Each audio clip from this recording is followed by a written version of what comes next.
Good morning and welcome in the Lunch Rush on the air with you here. Trent Condon, glad to have you aboard with us as we talk the world of sports, taking you up until 1 o'clock on the Rush Radio Network and also ESPN Des Moines, 102.1 on the FM dial and 1350 on the AM dial. Coming up today on the program, we'll kick things off on the guest list at 11:20. Bill Bender's going to join us from the Sporting News. The preseason top 25 is out. We'll get the latest on that and talk some college football and all the different topics with Bill Bender from the Sporting News. Then we'll get into the Hawkeyes. David Eickholt from HawkeyeInsider.com will be our guest, the latest on the Hawks, and another guy over in Chicago last week for Big Ten Football Media Days. We'll get David's perspective on what he heard from Coach Ferentz and the three players, and a whole lot more coming up with David Eickholt. We continue with the Davids in the second hour, as it'll be David Kaplan. That's right, Cappy is back with us aboard as we will talk Chicago sports each and every Wednesday with you. We'll talk Cubs, White Sox, Bears, and whatever else is bounced around in the mind of David Kaplan. Always a fun conversation with Cappy. That comes your way at 12:15. And as we do each and every day during the month of August, Mitch Holthus, the voice of the Kansas City Chiefs, is going to stop in. We will talk to Mitch about the Chiefs, the latest in the spotlight. Another star player here today, as we will talk about Chris Jones, the big man in the middle of that defense, and what he has been able to do. And an aging roster out of the stars for the Kansas City Chiefs. Can they bounce back after the 6-11 season a year ago? We'll talk to Mitch Holthus, and then we will also talk a little betting at the end of the show, as we do every day. My picks presented by Circa Sports, but maybe we need to change that up because my radio producer here, Ryan Reinhardt, who joins us, Drew. I was good yesterday. I went 3-1. In fact, my one addition late when I went with Murakami, over 1.5 total bases. He had a single. Yep. That's not going to be a hit. You, though, I was 3-1. I'll take that every day. Yep. You're perfect, though. You are undefeated on your picks on the air. So far. Yep. I'm 2 for 2. So we got actually, Miko Horner, I said he'd get a hit. Yeah. He did a little more than just get a hit. Yes, he last did. Night, but Yes, he did. We're going to talk some baseball coming up here in just a little bit. We'll talk about that Cubs-Dodgers game from last night. Concerns about the Dodgers, now 5-0 in the L column for them. It feels like we have this conversation at some point every single year. We'll get into that with Drew, also a Dodger fan, and watched a lot of that one last night with Cookie Monster there. That was fun to see, and the kids definitely got a kick out of that one, watching the Cubs and the Dodgers last night. But want to start today with some Iowa football. And as we will do, we're going to hit the Hawkeyes and the Cyclones very heavy. Today in the spotlight is Iowa and the questions that still remain about this squad. I want to talk about position battles. I want to take a look at the most important pieces of this squad, and if it is going to come together for Iowa football this year, how exactly that's going to look, and who are some of the guys that need to step up. So as you go through the position battles, yes, of course, we start at quarterback. The quarterback position, it's been dubbed the most important position in sports, and I think there's a reason for that, and we've seen it. Yet for me in Iowa football, because we've seen so many times them win football games without good quarterback play, we've seen them win games with a bad quarterback play, that it's not at the top of the list for me, but for conversation, it definitely is. Wherever I go, I get the same question: who's going to be the quarterback? And one thing that I continue to go back on, for the betterment of you, for me, for Hawkeye fans, the easy choice for us is go with Jeremy Hecklinski. We got very limited look out of Hecklinski a year ago. We only saw him in mop-up duty late in the game against Wisconsin when he came in. That's another angle I definitely want to tackle also. That's the easy answer. If it's up to, I think, the fan base as a whole, I would guess right now, if you went up and you pulled 100 Hawkeye fans, 80 of them would prefer Jeremy Hecklinski, and I might even be low on that front. This might be a 95-5 kind of scenario. And the reason I think most importantly for that is what happened in the Indiana game. That the one still lingers for so many people, where if we saw Hank Brown complete that screen pass, a very simple one, there was a little bit of traffic at his feet, but not very much. It was a simple pass, but he missed it. He dirted it. It was short. I think it was Kamari Moulton, if memory serves, that was out there. That would have been wide. Moulton easily would have got the first down. Iowa would have been inside the 20. Heck, he might have scored on that play. I don't know if he wanted to, but that aside, they're inside the 20. It turns in, run out the clock, chip shot field goal, and that undefeated 16-0 Indiana Hoosier team, well, they're certainly not undefeated because Iowa wins that football game. Now, we know what happened. They went with the blitz, nobody up top. Indiana hits it, changed the complexion, obviously, and got the victory for the Hoosiers. But because of that, I think a lot of people are just out on Hank Brown. And they want to also see something different. They want to see a player that is mobile, can move around. And after the success that we saw a year ago for Mark Gronowski. Now you talk about two guys built completely different. Mark Gronowski, 6'3", 235 pounds, a behemoth, a guy that can run through the A gap, something you don't see very often at the quarterback position with that kind of size and physicality, and what a game changer his legs were a year ago. They don't win the Penn State game without his legs. In fact, they don't win many games without his legs because the arm wasn't very good until the end of the season last year for Mark Gronowski. But he can run. We go back to Brendan Sullivan, what we saw out of him. And though he was kamikaze and got himself in trouble and made issues the way that he played in the style, that kind of element added something to this offense that we just hadn't seen very often, certainly in recent history. Though there's been guys that can move and run, not at this same level. Nate Stanley could move, but he's not a running quarterback. We've seen different elements. Ricky Stanzi, he can move around in the pocket. Brad Banks was different. Drew Tate had the best, I believe, of the Kirk Ferentz era, the best pocket presence out of everybody, and his ability to spin out of tackles and spin away from traffic, and just his pocket presence was at a different level. And as a fan base as a whole, people want to see that. Jeremy Hecklinski has a little bit more wiggle to him. He has that ability to go out there, change kind of the way the game is looked at, and that is the reason that I think a lot of people want to see Hecklinski. I believe it'll be Hank Brown. Not my choice. I think that's what ultimately the coaches want to do. Hank Brown can make all the throws. Hank Brown shows you those wow factors when it comes to the arms. They want him to be more aggressive.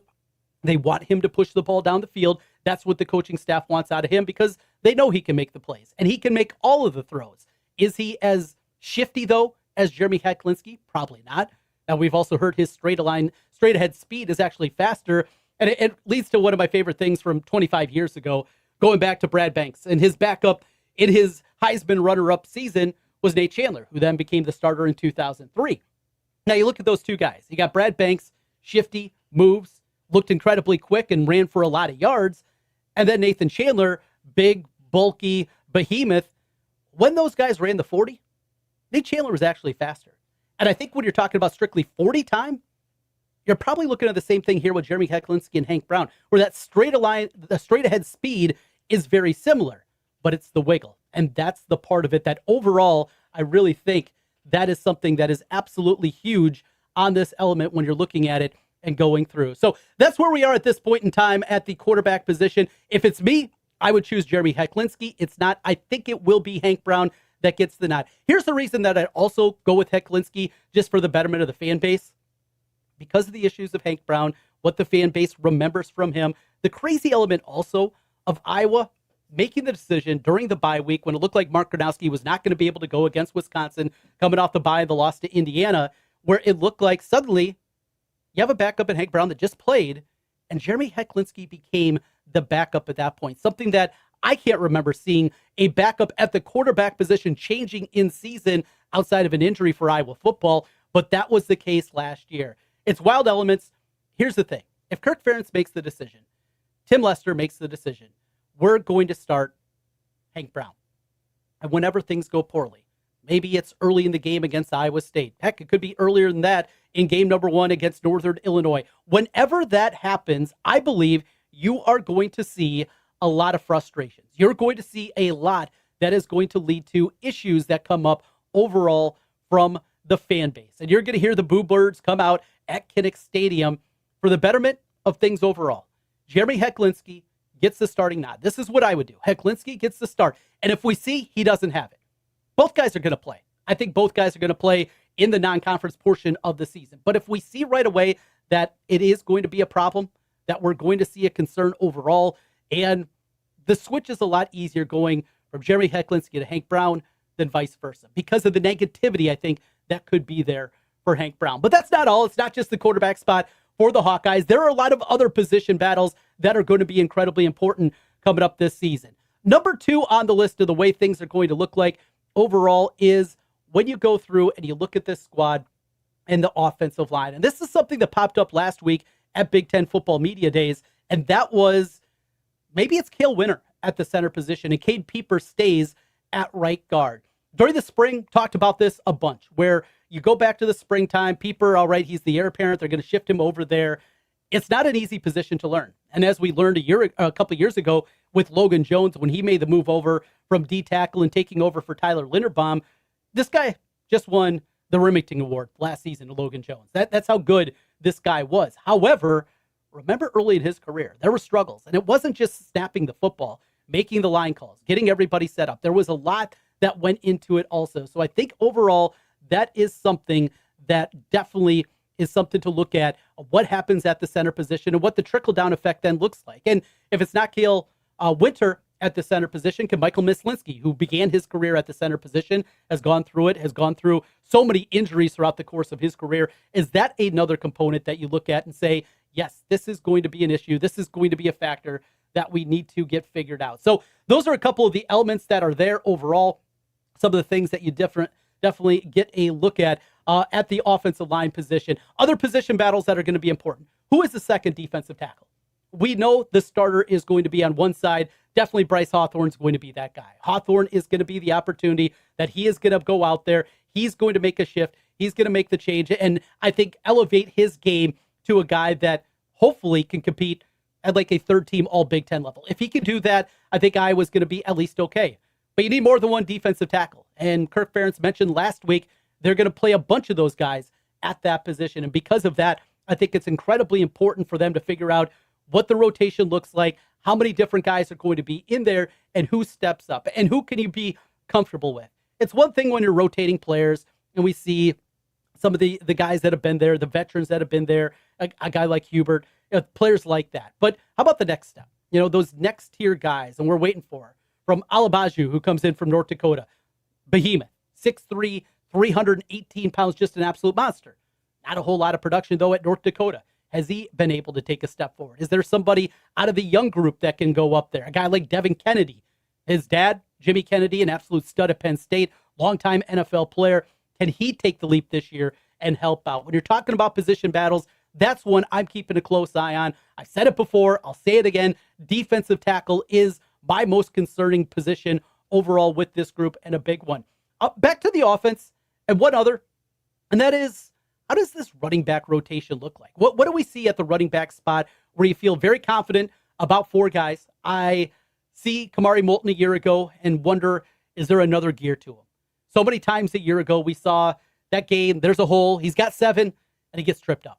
And he gets grabbed from behind, and somebody gets his ankle, and he goes down. And what could have been a 17-yard gain is a 7-yard gain if there's more there. Remember, he was dealing with an injury himself a year ago.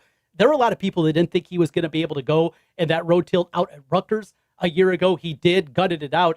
And it felt like then from then on, he was going to get you between 70 and 90 yards every single game. Was never going to get to 100 as he did in a year ago. But does he have another gear that he can elevate things? Because I do think that offensive line and the run game is going to be good. But they also went out into the portal and they brought in LJ Phillips, the top rusher from the FCS ranks a year ago. Well, they didn't bring him in to carry water, right? They brought him in because they thought he could help out this squad. He looks to be the number 2 guy and probably your goal line back if he can secure the football. And that's going to be a component too, making the step up into the Big Ten level. And then he got the young guys that we've seen glimpses of, from Xavier Williams, obviously had a couple of nice plays. Nathan McNeil, who just moves differently out there. He has a component that overall, I think that is something that is definitely an issue that you look at also. So you got that component too. And one other thing is a couple of the other young guys. From here on the local front, 2 guys. Braden Jackson. Saw him in Ankeny Centennial. Absolutely loved his game. I thought this dude, you talk about an absolute gem of a find. Getting that guy to walk on, I thought absolutely this should be a D1 talent. Of course, his dad, long NFL player, Fred Jackson. He's got the bloodlines to go along with it. He was a good, tough runner and really liked the way that he played. Another guy, Brevin Dahl from over at ADM, the speed element that he adds to the game. Just overall, there is a lot there. And that is the running back group. But how this shakes out and what it looks like, and are they just going to rely on 2? What does that mean for those young players that we watched out? So that is probably the position battle also on the offense to keep an eye on. The rest, defensive backfield, look, Phil Parker will figure it out. I don't think there's any issue there. I think we also know what's going to happen at linebacker. In the middle, it's going to be Cam Buffington. Jaden Montgomery will bounce outside. We'll see both of those guys out there. I think we have a good feeling of what the rotation is going to look like at defensive end. And, of course, the wide receiver position, do they actually have those dudes?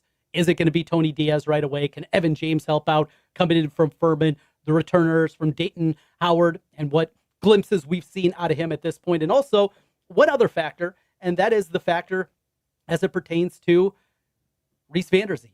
2 very good seasons. When healthy, you need a healthy season out of that. So there's a look at the position groups and the position battles I'll be keeping an eye on for Iowa football coming up this season. Drew, quick question for you. Yep. Got a question. The audio settings that we changed. Yes. Apparently there's an echo right now. I got it fixed. You got it fixed. I got okay. it fixed. Great. Should be good. The echo is fixed. Thank you to Drew for getting that fixed up. So we're good on that front and figuring that part out. All right. So we got that one.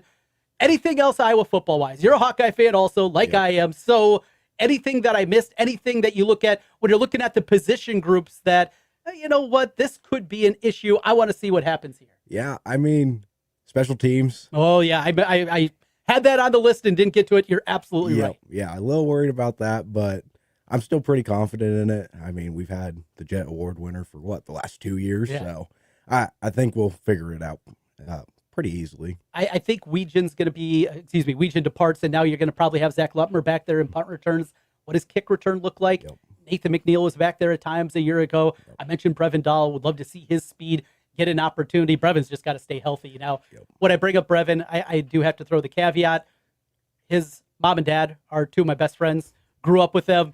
They're Osage people. Shaylin, his mom, was in my grade, and we were great friends growing up. And his dad, Adam, a couple years older than us, and just a great dude. Still one of my best friends. In fact, I think I'm going to see the Dolls coming up this weekend as we're going to be over in Iowa City. So looking forward to that. But always got to throw that out there. I've definitely got a soft spot, and it's crazy. This little kid that was running around our tailgate, this little redhead out there, and now he's running onto the field, and we got to see him. We got our Brevin Dahl jerseys that we wore to a game last year for me and the whole family. So, yes, I do have just a little bit of different feeling when it comes to Brevin. He's my favorite player. He's my favorite Hawkeye. Regardless of what he does on the field, Brev's always going to be my favorite player. So just a little bit different on that front. Well, Drew, before we wrap up the opening segment, we got Bill Bender waiting in the wings. We'll talk with him.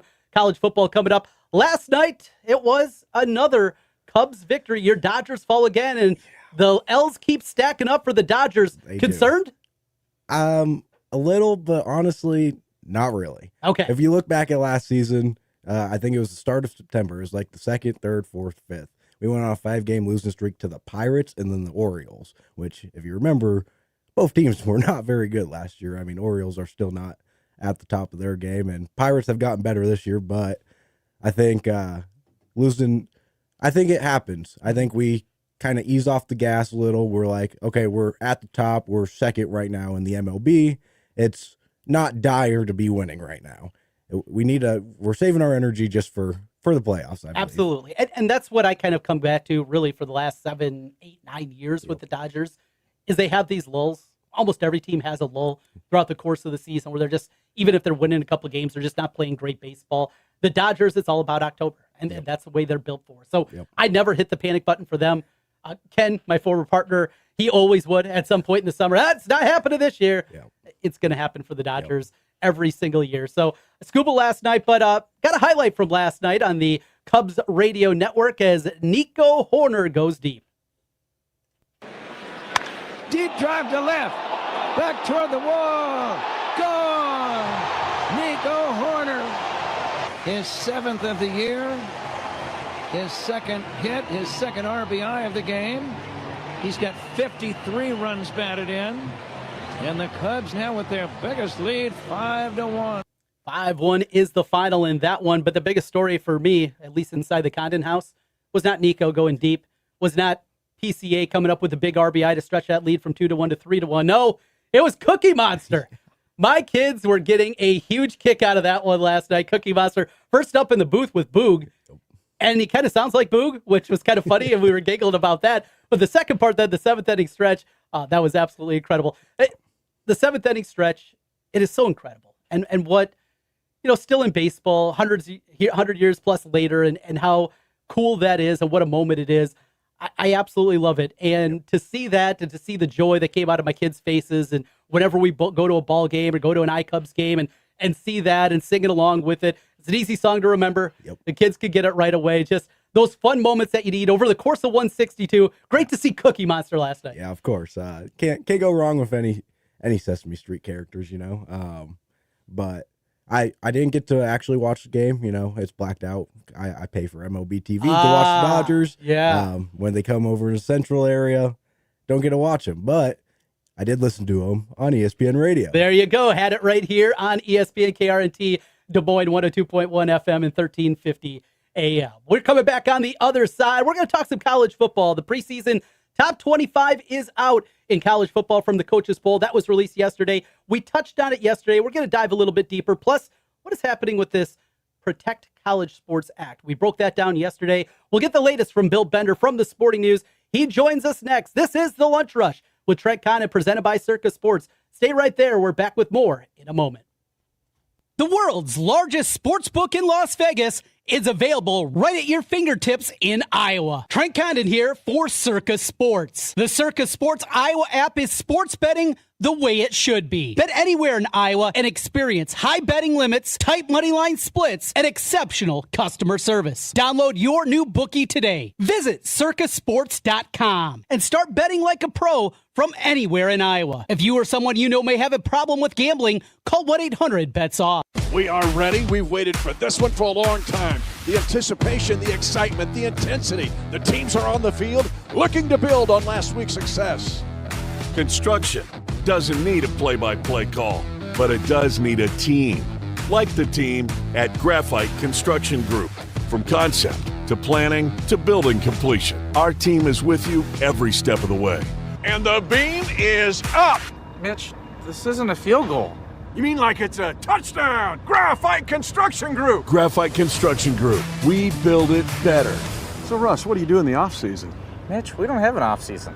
Family owned since 1970, Kemker's True Value and Rental helps you buy what you want and rent what you need. Get to work on that to-do list with help from Kemker's True Value and Rental. Kemker's has all your hardware needs, grills for that family barbecue, and a one-stop shop for all your lawn and garden needs. Plus, their rental catalog is perfect for do-it-yourselfers. Make it Kemker's True Value and Rental. Find out what they can do for you at KemkersTrueValue.com. That's KemkersTrueValue.com. Hello, my name is Dr. Kelsey Edwards with Fuller Associates Family Dentistry. I'd like to invite you to join our practice. If you're looking for a new dentist, we're accepting new patients. I'd love to create the smile you deserve in a judgment-free zone. We have 2 convenient locations to choose from in Des Moines and Altoona and offer extended evening hours. As a third-generation dentist, I've had the pleasure of following in my grandfather's footsteps and now working alongside Dr. Stephen Fuller. You can find Fuller Associates Family Dentistry on Facebook or Instagram or by calling us at 515-266-3437. Before, during, or after the game, your football headquarters for this year is Bevy's in West Des Moines. Bevy's after a football Friday night, Bevy's for college Saturday, and Bevy's for all the pro football action. A great brunch menu to get you ready for your football watching on the weekend. And it doesn't matter your team, you know you'll be covered at Bevy's because they love football just like you. Bevy's Tavern, 1350th Street in West Des Moines. Bevy's is your football headquarters.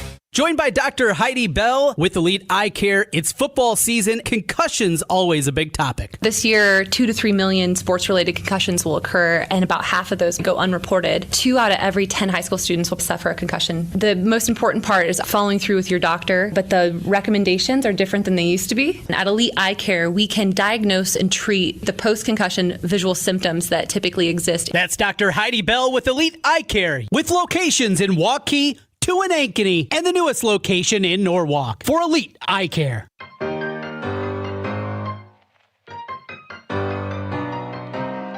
We want you at Sonorama. We make all the signs, you just make the commas.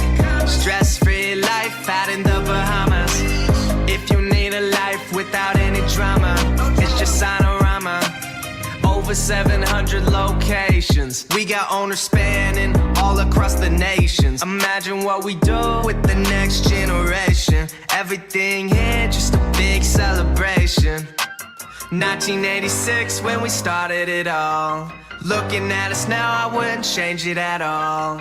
We don't want to make this too complex. Hit us in the contacts, let's set up a contract. We want you at Sonorama. Signorama of Urbandale, 10301 Dennis Drive in Urbandale. Online, signorama.com/IA-Urbandale.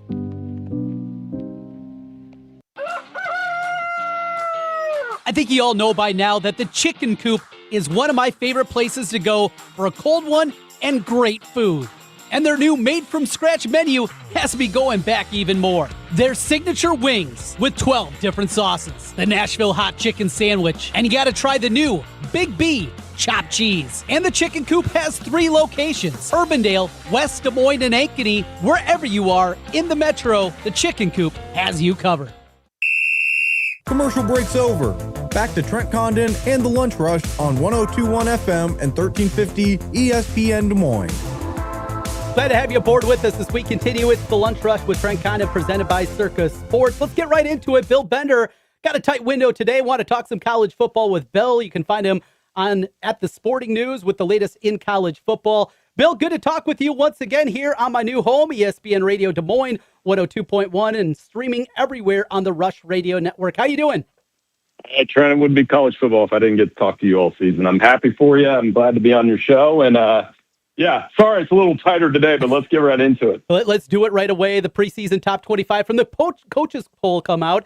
And here on the local front, the Hawkeyes check in at number 22. Look, I would not have them as a top 25 team right now, and not because they're one of the few teams in all of college football that actually has a quarterback battle here throughout August. It's because there's a lot more question marks for this Iowa football team than we're used to, specifically defensive line, what that's going to look like there, the defense as a whole. This team, the Iowa Hawkeyes, have the least returning production of anybody out of the power conferences coming into this year. I have a lot more question marks. Where do you see the Hawkeyes, and do you believe they should be a top 25 team?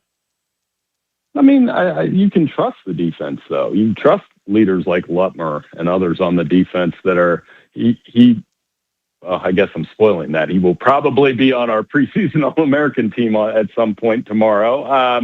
Sorry to give that away on the air. And I just saw some pieces on both sides. The offensive line's going to be good around Cade Piper. They're going to be able to run the ball. Obviously, there's a quarterback question. Their schedule isn't as brutal as some of the other Big Ten teams either. Like USC and Michigan, for example, who are in that second tier, they have to play Ohio State. They have to play Oregon. They have to play Indiana. Penn State doesn't. So it makes for I think Iowa, I think they're very similar ranking in ours. I think they might be 23rd.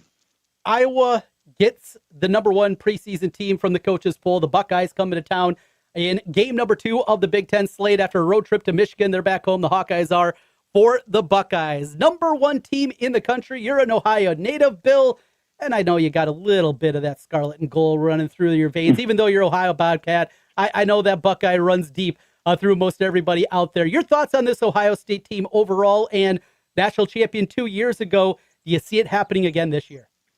Safe pick, right? Nobody looks at Ohio State, man, why did they have them number 1? No, the offense is going to be absolutely loaded around Julian Sain, Jeremiah Smith, Bo Jackson, an improved offensive line around Luke Montgomery, Austin Servo.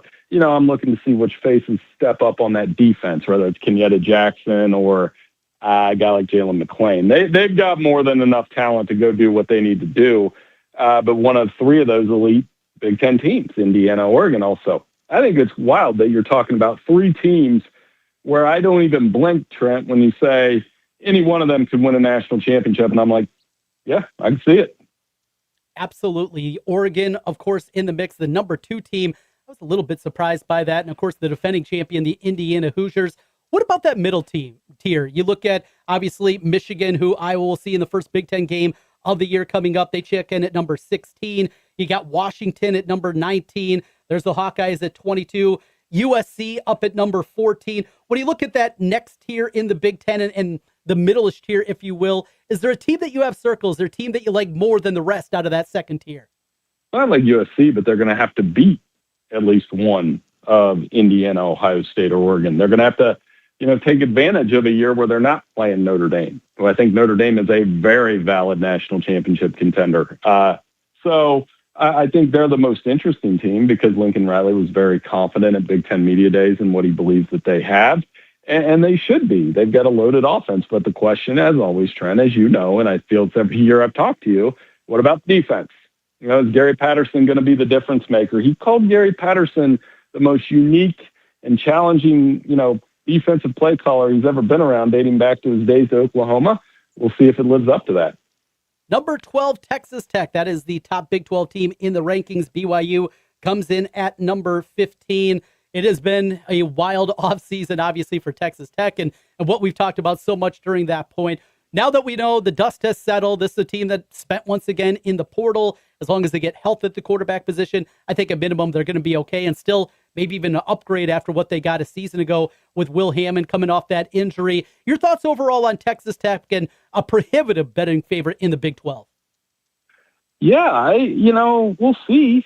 I think BYU and Utah will have something to say about it. The schedule really breaks, and I know I've mentioned schedule a couple times here, but you got to look at it. The schedule breaks in their favor. If they beat Houston in that Friday night game in week 3, they're going to be in the driver's seat to at least get back to the Big 12 championship game. They've got some pieces coming back to that defense, Ben Roberts, A.J. Holmes, that are All-American caliber players.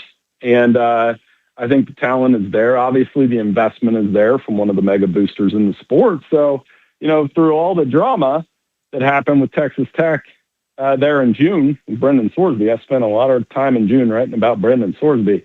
Will Hammond could be that guy, and they could easily win the Big 12 again. But, Utah, BYU, Houston, all going to be in that mix as well. The Protect College Sports Act. I worked to simplify things a little bit yesterday in the great reporting from Ross Dellinger, trying to make this a little bit more palpable for people listening on the Rush Radio Network and ESPN Des Moines. It's something that can make your head definitely spin. As we get deeper into this, waiting to see exactly what's going to happen, what can you tell us, Bill, is the latest and the potential that this actually is something that becomes law? Just read what Ross says. That's the easiest way to do it. Ross has put that into words and parse that into language that we can all read and understand in a fantastic way. So I think my overall takeaway from all of it is, one, read Ross, and then two, hopefully it leads to the changes that we've all been talking about and clamoring for in a way that's financially responsible. I still think, the salary cap piece is going to get some contention because a lot of schools have built this we've tried to build this it's comparable to baseball. Now you could say, well, look at baseball. They might be headed towards a lockout too. So, keeping it competitive, but making it in a way that's financially responsible. I don't know if we're at the financially responsible piece of it yet, and that's probably what needs to happen. Bill, final thing for you, as you have put together a lot of fun pieces up at the Sporting News, including Sporting News 140, a look at different decades, All-American teams. That had to be a fun exercise and probably a very time-consuming summer exercise for you. Really fun pieces there. What was some of the difficult ones that you had as you're going through decade by decade in the All-American teams? 70s running backs, just ridiculous talent. When you're talking about Billy Sims and Charles White not being on the team, wow.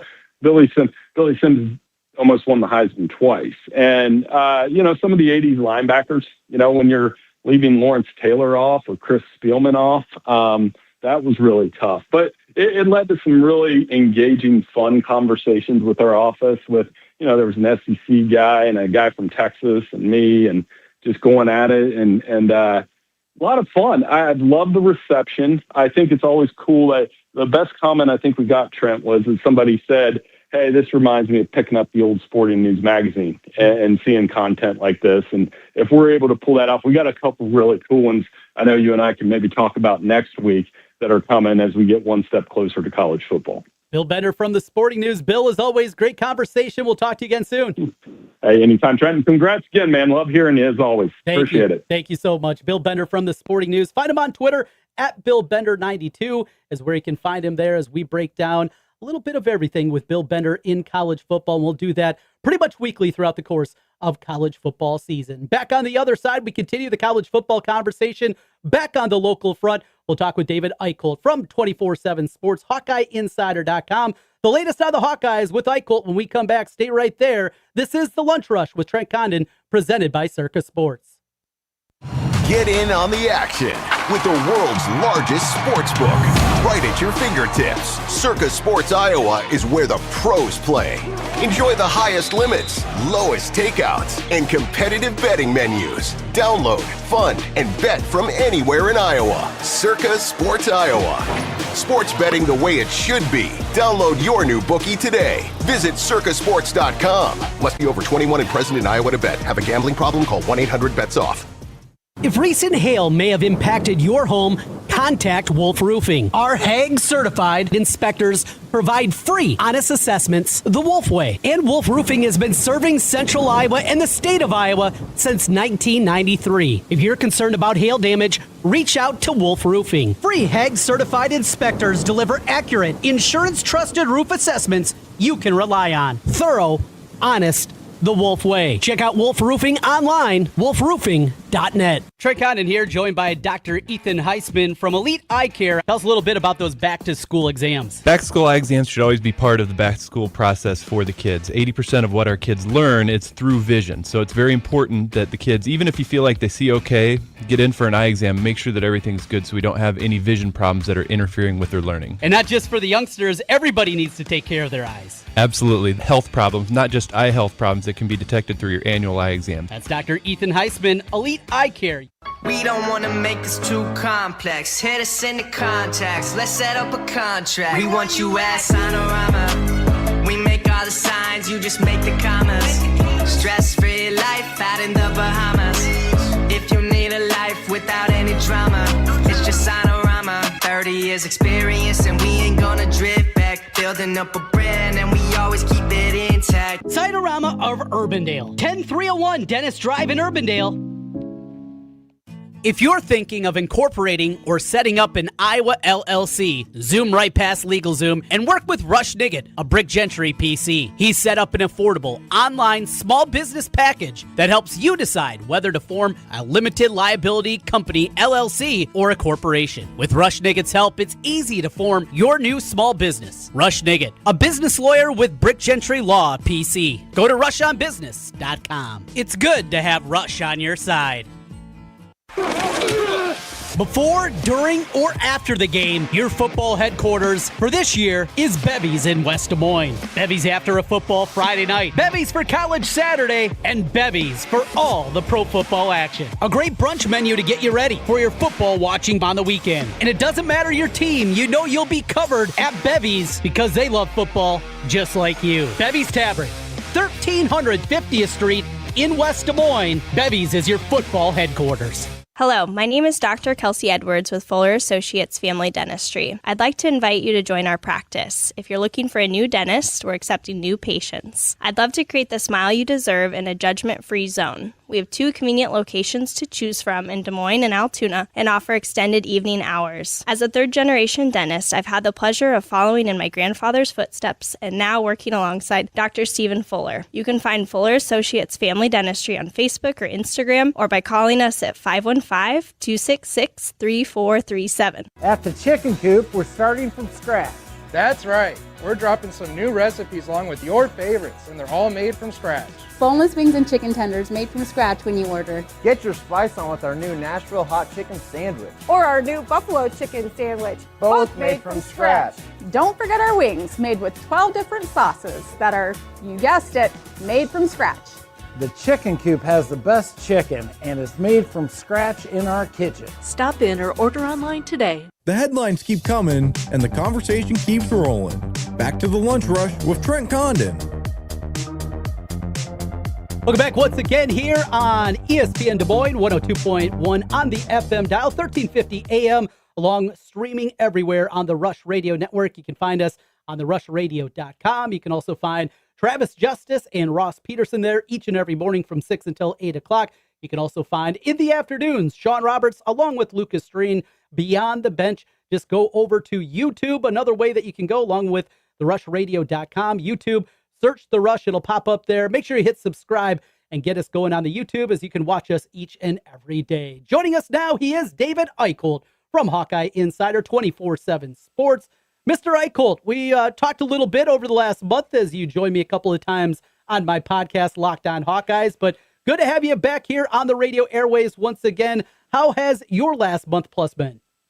It's been good, but I'll tell you what, it's even better to have you back over the airwaves, Trent. I know, at the other place it was not an ideal ending, the farthest thing from, but I told you privately, I'll tell you publicly, you had a lot to be proud of the way you handled that situation. A lot of people would not be able to, especially with the class and the grace that you had, and it's a pleasure to talk to you, so I appreciate you having me back. Very kind of you, and I appreciate that, and definitely appreciate what we have found here and what we put together with the Rush Radio Network and ESPN Des Moines. It's been a very, very fun start here in week number 1. David, let's talk Hawkeyes, and let's get into football. Chicago last week for Big Ten Football Media Days. Kirk Ferentz talked about the boogeyman, Tony Diaz. The hype train continues on that one. I want to go to a different component, though, and that's the offensive line. And he brought up Cale Winter, who, fresh off the hail toss victory in Solon at Beef Days, that usually has turned into something pretty good for guys up front. He's a local kid here from Central Iowa, Waukee Northwest. Remember seeing him, and he looked different out there, certainly at the high school level. He's a guy that's had some buzz for a former walk-on and what he was for this program. Is it real that we actually have a battle potentially brewing here at the center position for Iowa? Yeah, I think without a question. His kind of rise over the past several months reminds me of a guy that, could be a mainstay on the defense, and that's Jacob Wallace. Like, the amount of times Cale Winter has been unpromptedly brought up by teammates and coaches, you have to pay attention. It's not just a buzz anymore. It's a legitimate noise and conversation that we're having right now. So I'm very curious from this aspect. I know there's no doubt that people believe, especially at the NFL level, that Cade Pieper could be an elite center prospect. He could have gone last season and been a potential first-round pick. But I also believe that Iowa is going to put their best 5 players out there and figure out positions later. That's what Kirk Ferentz has excelled at. That's what George Barnett has excelled at when you look at what he's accomplished over the last couple of years. And it will be interesting because I also don't feel like you can go 2 or 3 toes in, right, when it comes to center. It's probably the second or third most important position on the offense. You call out the pre-snap reads, get your line settled, snap the ball, the chemistry at the quarterback. I do think Cale Winter has a legitimate shot at being center, and if he does prove to be good enough, then you look at Iowa, I would say they have an elite right guard if they move Cade Pieper back over there, and I think they have a really all Big Ten caliber guy at left guard in Leighton Jones. So Iowa's offensive line, I do expect to be another strength this year. Obviously, losing 3 people to the NFL, it's never easy to overcome. But I think what George Barnett and Kirk Ferentz have done is really impressive. But I got to tell you, man, that the Cale Winter buzz is real. And if he ends up being in that starting 5 or maybe the 6th man, maybe just a step back from the starting 5, it's really not going to surprise me. There's a lot of positive buzz around him. And you look at Leighton Jones and what he did when he came in for injury last year. He looked the part. I thought Dotzler was at minimum okay, another year experience, and now a starter at the right tackle position. I'm with you. I think this offensive line is going to be good. When you look at the depth component, you got Michael Mislinski. We know it's about health with him. I want to go to a young guy, though, Lucas Allgaier. You talk about those guys, David, that just are always kind of brought up at different times. I've heard Coach Barnett talk about him, heard Coach Ferentz talk about him. He seems to be out of that young group of offensive linemen, maybe the next in line that they feel really good about. What can you tell us about Lucas Allgaier?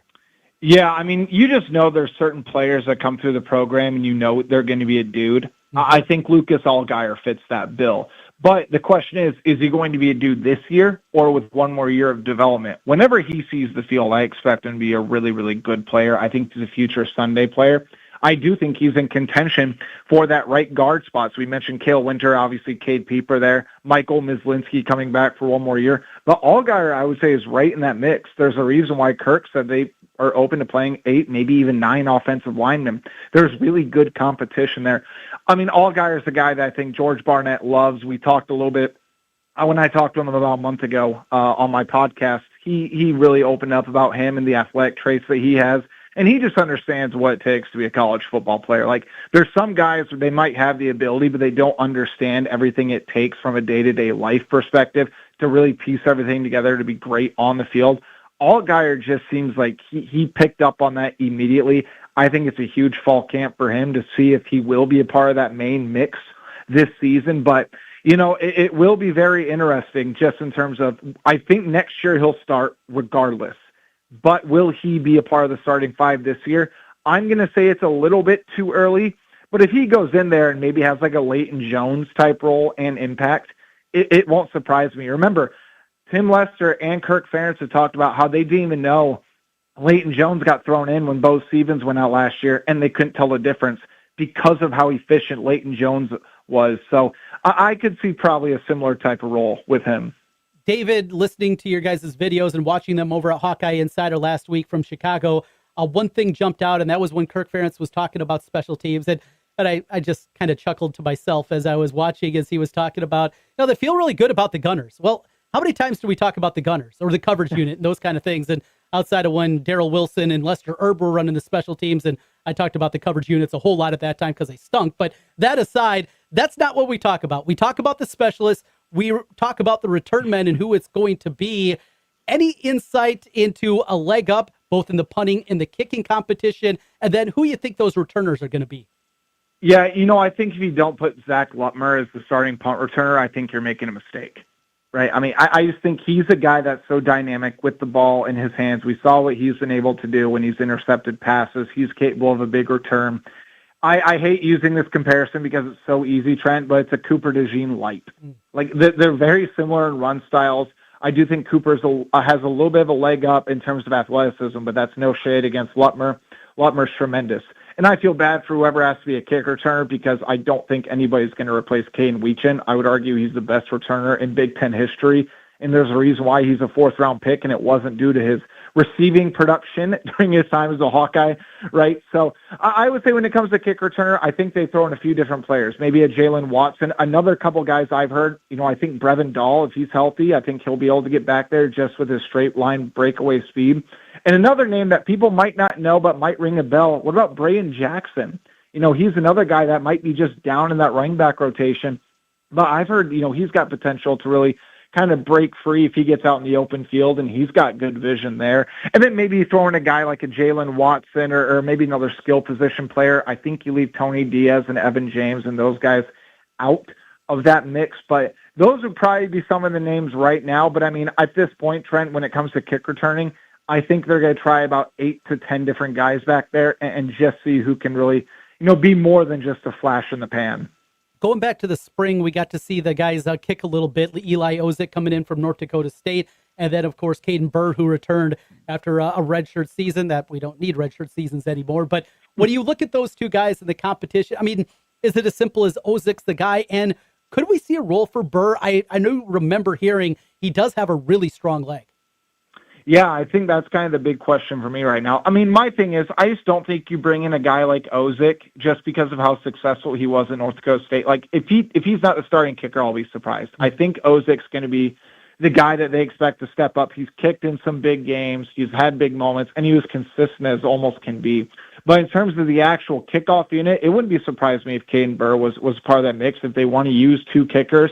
I personally would not be thrilled about that idea, but I'm also kind of new school. I know that used to be a much more popular thing back in the day too, but that would be something that I think right up Kirk Ferentz's wheelhouse. So Caden Burr, I would not be surprised if he does kickoffs, but again, if you look at Ozick's track record and his trajectory, I just have a really hard time not seeing him as the starting kicker for Iowa. David, when Kirk Ferentz mentioned he doesn't anticipate anybody on the defensive line playing 500 snaps, that may be a little concerned. Now, I think Bryce Hawthorne needs to have a standout season this year to help at the defensive tackle spot. I think there are plenty of options, but are they good options? After listening to Kirk and what we've talked about that defensive line and specifically defensive tackle, kind of where you sit now, and do you think at minimum they can be up front? I'll tell you what, that's my number one concern about this team right now, even more than special teams, because I think special teams is so ingrained in the culture of Iowa and everybody understands the importance and they practice it all year. And I think Chris Polizzi knows what he's doing. I mean, they have Brock Sherman. They retained him. He's been LeVar Wood's right-hand man for the past several years. Defensive line is interesting. I think they're a year away from being really good. It's not so much that they don't have the talent, because I do think they have guys with high potential. I just think they need the on-field reps to really piece it together. I mean, they lose 7 of their top 8 guys. Yes, I think you'll say Epinesa is going to be really good down the line without question, right? Bryce Hawthorne, I think, has to be the man in the middle. He's had a year to adjust to Big Ten play after transferring from South Dakota. That's going to be a guy I'm very curious if he can be the breakout guy. Another guy I'd also like to keep in mind is Kamari Brown, the Elon transfer. Again, FCS to Big Ten. I think it'd be a really good idea for Ferentz and company to have him as like a pass rush specialist. Just let him pin his ears back, utilize that explosiveness, and go get the quarterback. But you think about Iowa's defensive line, what's made them great? It's consistency, it's outstanding leadership, and it's the ability to contain the edges. I mean, Aaron Graves, Joe Evans, Ethan Herkett, these are all guys that, they were in leadership roles for multiple years. Iowa really doesn't have that at this point. So I would be more worried about the inside than the outside. I think the outside will eventually piece it all together and be good. But you also think about that daunting start to Big Ten play, right? At Michigan, Ohio State, at Washington. Trent, these guys can't peak in November. They need about a year's worth of experience just in the non-conference if they're going to try to be able to chase down Bryce Underwood, if they're going to get pressure on Julian Sayin, and then you go up against Devin Williams. I mean, that's a really tough quarterback trio to go against in 3 weeks. So to answer your question, defensive line is my number one concern, and I think people, I'm not going to say should be worried about it, but man, they better make some progress here over the next month. I want to wrap things up over on some basketball, and specifically somebody that you got to know and cover and know very well in Caitlin Clark and what's happening in the WNBA and what's happening on that front from the shut up and dribble crowd now, don't shut up and dribble. It is so head scratch. It's so frustrating to watch what should be a celebration, a fun time in sport. And it's just now in year number 3, it is not enjoyable. And it's because of the discourse that is out there. I know you follow it and cover it a lot more than I do, but just being online with that sport and the vitriol that is out there, I don't know how you do it, David. Yeah, I mean, I'm kind of in that same boat right now, and it's amazing to me that the WNBA had 2 years to prepare for the next wave of stars. I mean, even take Caitlin Clark out of it. They had time to prepare for Paige Beckers. They had time to prepare for Angel Reese and all these other great talents, right? None of that matters because they care about everything other than basketball. Like, I blame the media just as much as the fans for the online discourse. I think that they need to start limiting the media to some degree. I think people are also just utilizing Caitlin's stardom and Angel Reese's stardom to push narratives that I don't think either one of them really care about. And it's really tough for me, Trent, to say it's a sports league at this point, just because it just feels like they don't they're pushing whatever they want. And then there's a game that goes on. They talk about for 5 seconds, and then what's everything else made up for in terms of the post-game press conferences and everything like that. Like, I'm not fully checking out, but they are really, really botching a chance to grow the league in general. And it's just really tough, I think, to attract, like yourself, like the casual sports fan or somebody that would be interested. It's just turning everybody away. And ultimately, I do think that's going to cost them tens of millions of dollars. And it's just really unfortunate that this is kind of where we're at right now with it. Finally, back to the Hawkeyes and the women's basketball front. I know you had a number of opportunities this summer to see them practicing and going through. Where do you sit with this team? Just how good is the women's basketball team going to be in year number 3 of Jan Jensen? I mean, I think they'll be a top 10 team. I thought they were better than I thought they would be just on paper after seeing them a handful of times. Like, this is probably one of the more well-balanced teams that I've covered at Iowa. Yes, Caitlin Clark and what they had was tremendous, but you also had, the leading scorer in NCAA history. Danny Carnegie is an all-SEC guard. She's an alpha. You have Ava Heighton, who I think is still underrated. I think she's a top 3 post player in America. I am worried about the fact that they have 11 total players on the roster, Trent, but this is going to be a group to where I think they know the pressure's on for them to make a second weekend. And just with the actual makeup of this group and the new offense and all these other things being in there, I'm going to be really surprised if this is not a top 10 team all year long and probably a top 3 or 4 team in the Big Ten Conference. I think what Jan Jensen did this offseason should be commended, and I'm very, very curious to see how it all comes together. But they're going to be really good. I think Iowa's men's team's going to be really good. It's going to be a pretty fun year, I think, for the average Iowa fan. The class of 2022 has been granted another year of eligibility in a court case from out in Colorado. I know a lot of people trying to connect the dots. Did Taylor McCabe come back? Hannah Stolke come back for another year? Doesn't sound like anything's in the works there. David, anything you're hearing on that front? Well, I got to tell you, it's interesting. This might be a hot take because I have a ton of respect for what Hannah Stolke accomplished at Iowa. You can't play the 4-out offense with Hannah Stolke. It's just not going to work. So you'd be throwing away, I think, 2.5 months of installing a new offense if you brought Hannah Stolke back. I think she's moved on from Iowa. I think Taylor McCabe's at peace with what Iowa's doing. I know Iowa hasn't made up their mind if they're going to go after anybody in the transfer portal for a fifth year, but I'd be pretty surprised at this point if it happened, Trent. I think that they're pretty much set in stone with what they got, and I think they feel really good about it. David, great catching up with you. As always, we'll talk to you again soon. You can find everything over at Hawkeye Insider, part of 24/7 Sports. David, Elliot Clough, and Sean Bach doing great work over there. And as we get closer to football season, you guys are going to have some deals over there 24/7, right? Yeah, we got 60% off a fall camp special right now, and we're having behind-the-scenes intel. I'm putting out a column later today, but I appreciate you giving me the platform, Trent. Like I said, it's great to have you back over the airwaves. It's been missed. Thank you so much, David. We'll talk to you again soon. Appreciate you, brother. David Eickholt, HawkeyeInsider.com, 24/7 Sports on Twitter. At David Eickholt is where you can find him also breaking down a little bit of everything with Eickholt and talking some women's basketball there at the end. David runs the women's basketball side of things. Sean Bach on the men's side, though. They all work together and do great work. Hawkeye Insider, thanks to David. Hour in the books, one more to go. Coming up in hour number 2, David Kaplan is going to join us. Yes, it's Wednesday. Things don't change. No, we're going to talk to Cappy. Chicago sports, the White Sox continue to stay in the mix. The Cubs beat the Dodgers. Plus, we'll talk Bears coming up. David Kaplan at 12:15, and the voice of the Chiefs, Mitch Holthus, all to come. Hour number 2. Stay right there on ESPN Des Moines. America's turning 250 this year, and Circa Sports is celebrating by offering all users in Iowa $250. For everyone in Iowa, all you have to do is deposit $250 on your Circa Sports app, then play through that deposit. Once you do, Circa Sports will reward you with $250 right into your account. This is available for everyone in Iowa, new and existing users. Celebrate 250 years and find out more at circasports.com today. Must be 21 or older and in Iowa. Gambling problem? Call 1-800-GAMBLER. We are ready. We've waited for this one for a long time. The anticipation, the excitement, the intensity. The teams are on the field looking to build on last week's success. Construction doesn't need a play-by-play call, but it does need a team. Like the team at Graphite Construction Group. From concept to planning to building completion, our team is with you every step of the way. And the beam is up. Mitch, this isn't a field goal. You mean like it's a touchdown? Graphite Construction Group. Graphite Construction Group. We build it better. So, Russ, what do you do in the offseason? Mitch, we don't have an offseason. I think you all know by now that the Chicken Coop is one of my favorite places to go for a cold one and great food.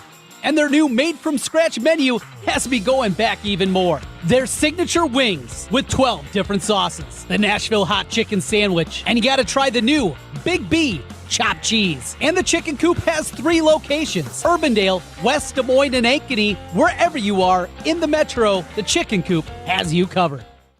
If you're thinking of incorporating or setting up an Iowa LLC, zoom right past LegalZoom and work with Rush Niggett, a Brick Gentry PC. He's set up an affordable online small business package that helps you decide whether to form a limited liability company, LLC, or a corporation. With Rush Niggett's help, it's easy to form your new small business. Rush Niggett, a business lawyer with Brick Gentry Law PC. Go to rushonbusiness.com. It's good to have Rush on your side.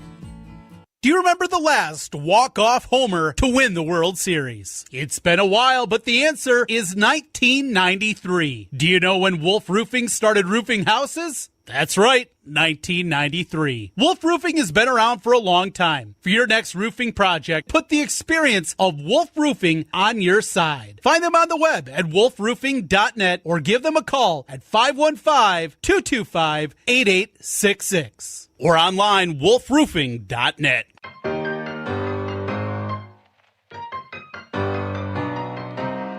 We want you at Sonorama. We make all the signs, you just make the commas. Stress-free life out in the Bahamas. If you need a life without any drama, it's just Sonorama. Over 700 locations. We got owners spanning all across the nations. Imagine what we do with the next generation. Everything here, just a big celebration. 1986 when we started it all. Looking at us now, I wouldn't change it at all. We don't wanna make this too complex. Hit us in the contacts, let's set up a contract. We want you at Signorama. Signorama of Urbandale, 10301 Dennis Drive in Urbandale. Online, signorama.com/IA-Urbandale. The biggest sports stories are just getting started. From Hawkeyes and Cyclones to the NFL, MLB, NBA, and beyond. This is The Lunch Rush, presented by Circa Sports. Now, here's Trent Condon. Hour number 2, welcome back. The Lunch Rush on ESPN Des Moines, 102.1 on the FM dial, 1350 AM, and streaming everywhere on the Rush Radio Network. You can find myself each and every day on the Rush Radio Network from 11 till 1 o'clock, along with Sean Roberts and Lucas Strain. They'll be coming up beyond the bench from 4 until 6 o'clock over there. And each and every morning it gets started with Travis Justice and Ross Peterson as those guys join from 6 until 8 o'clock on the Rush Radio Network. The Lunch Rush presented by Circa Sports. And speaking of Circa, once again, that 250 deal in the books. We'll talk about that a little bit later on. But if you haven't already, download the Circa Sports app. It is going to give you great prices. If you're a baseball bettor, there is not a better place for your money to get down and get the best odds. Seemingly 85% of the time you're going to find here in the state of Iowa at Circa Sports. And speaking of Circa, we'll be there next week. Well, I'll be there. Drew's not going to be there. He's got to man the studios back here. So it won't be the case for Drew, but I will be there along with Sean and Lucas. Going to have some fun out at Circa. We'll be providing our shows each and every day from Stadium Swim. You're heading out there, of course, before the football season. The football contests continue to gain more and more traction, and there is a possibility that the Circa Survivor Contest is going to surpass certainly over $20 million, and there is talks that it be upwards of $25 million. What it is, you pick a team in the NFL. Simple as that. Pick a team to win. If they win, you advance. If they lose, you're out. $1,000 entry for that one. You go throughout the course of the season, you could become a multi-millionaire. And then the Circa Millions contest, that's the one that I really enjoy because, well, look, I don't think I'm ever going to get through 20 weeks of the schedule that they have set up with Circa and the Survivor contest. The Millions contest, though, even if you have a bad stretch, they also have quarterly prizes in that one. Be signed up for the contest while we're out there at Circa. Coming up next week, and we'll have shows for you Monday, Tuesday, and Wednesday, live from Las Vegas here on ESPN Des Moines, along with the Rush Radio Network, live from Circa Sports. Couple of topics here at the top. We got David Kaplan coming up here in about 10 minutes, but I do want to open things up first. A little deeper look at the preseason top 25 poll that was released from the coaches yesterday. And a couple of teams overrated, underrated. Now, I did mention I would not have Iowa right now as a top 25 team. They check in at number 22. I just have too many questions for this squad to consider them a top 25 team at this point. Other teams right now that I believe are overrated, that I do not see. I think the biggest one, and at the top of my list is at number 1, it's the Oklahoma Sooners. They come in at number 9. And I understand John Mateer is going to come back, and what is anticipated is going to be a healthy season for him coming up this year. But this Sooner squad, I think the schedule is difficult. You had a couple of close games that went their way a year ago. They got the road trip coming up to Michigan this year. And though I don't think the Wolverines, speaking of another overrated team, I don't think Michigan is a top 16 team as they came in at number 16 in the standings in that one. That's another one that I would put in the overrated list. So Oklahoma and Michigan are definitely two of them for me. Another one, Alabama at number 11. And it's crazy after now, like the last 15 years of what Alabama has become after year number 1 of Saban, losing to Louisiana Monroe at the end of the season, which is still maybe one of the more befuddling losses when you look big picture in college football in my lifetime. But that aside, Alabama a year ago couldn't run the football. They did things to work on that. I think there's just this cloud that is hanging over Kalen DeBoer, taking over for the legend that is Nick Saban. And if things go poorly for Alabama, I don't see them as a top 12, 15 team this year. Speaking of schedule, could they be 9-3? Yeah. I don't see a 10-2. I don't see a double-digit winning season. So that is another one on the list, Alabama. On the other side, though, teams that are underrated in my mind in the preseason top 25. One of them is BYU. And I'm not sure what it is about BYU. Look, last year, I was on the airwaves saying that I thought they were incredibly overrated after losing their quarterback because of the policy and the conduct code that they have at BYU. I thought they were going to be in trouble. We saw Bear Bachmeier, what he was able to do in his freshman campaign a year ago. There's just something about, maintaining the coach and not going to Penn State with Satake. That was a component to it too. But the toughness that BYU plays with, look, I get it. It didn't go very well last year when they took on Texas Tech. It was not a good matchup. They couldn't compete with the Red Raiders. Still, I think this is a team that is at minimum going to win 10 games this season. And I think a very real possibility they could be as good as 11-1 this year. And if that happens, they're definitely going to be higher than number 15. Mentioned I don't like Michigan. I don't like Washington either. And one of my takeaways from Big Ten Media Day, reading through a couple of things, is speaking of clouds kind of hanging over, as we mentioned that with Alabama and DeBoer taking over for Saban. After Damon Williams entered the portal, then very quickly, as he found out his contract, he can't enter the transfer portal because he had a 2-year deal with the Huskies. You got that part that is lingering out there, some hurt feelings possibly that could be there, and not a defensive tackle, not a safety. This is your quarterback. This is your leader. And to have that component there, what financially had to happen in order to get him right. There was also the weird thing that he announced it on the day that he was coming back of a funeral for an athlete at Washington. I get a lot of negative vibes that come in from Washington at this point as they come in at number 19. So those are a couple overrated and underrated teams I see coming up from the preseason top 25, and we got you covered with a lot of football talk. Big 12 fans, we got you covered tomorrow, and Cyclone fans, as we'll be talking with Matt Postins from Heartland College Sports. We'll talk a lot of Cyclones. And Jimmy Rogers had some media availability here today. It actually is happening during the show, so have a chance to run through, listen to that, and we'll have you a full recap of things. We kicked off the show today. If you missed it at the top, I went through some of the position group battles for Iowa football. You can go back, watch it on YouTube at The Rush Radio, or you can find the podcast as well after the show concludes. But you can go back and do that. We'll do the same thing tomorrow for the Cyclones, and what's maybe even going to be a longer segment because you talk about question marks in Iowa State football. They have plenty of those. Talked some baseball earlier. Drew, he is a Dodgers fan, and Drew says he's not concerned. It'll be okay. It'll be all right as the Cubs take another one. And we got baseball coming up here on ESPN Des Moines right after we wrap up 121st pitch. We do. Cubs will be right here. We'll miss the beginning of pregame, but, that's all right. As long as we don't miss the game, that's all right. Good. Have you seen all right, put on your PD hat here. All right. You running broadcasts like this. Mm-hmm. And I did something with that with the station down in Indy, years ago. We had the Yankees on. Yep.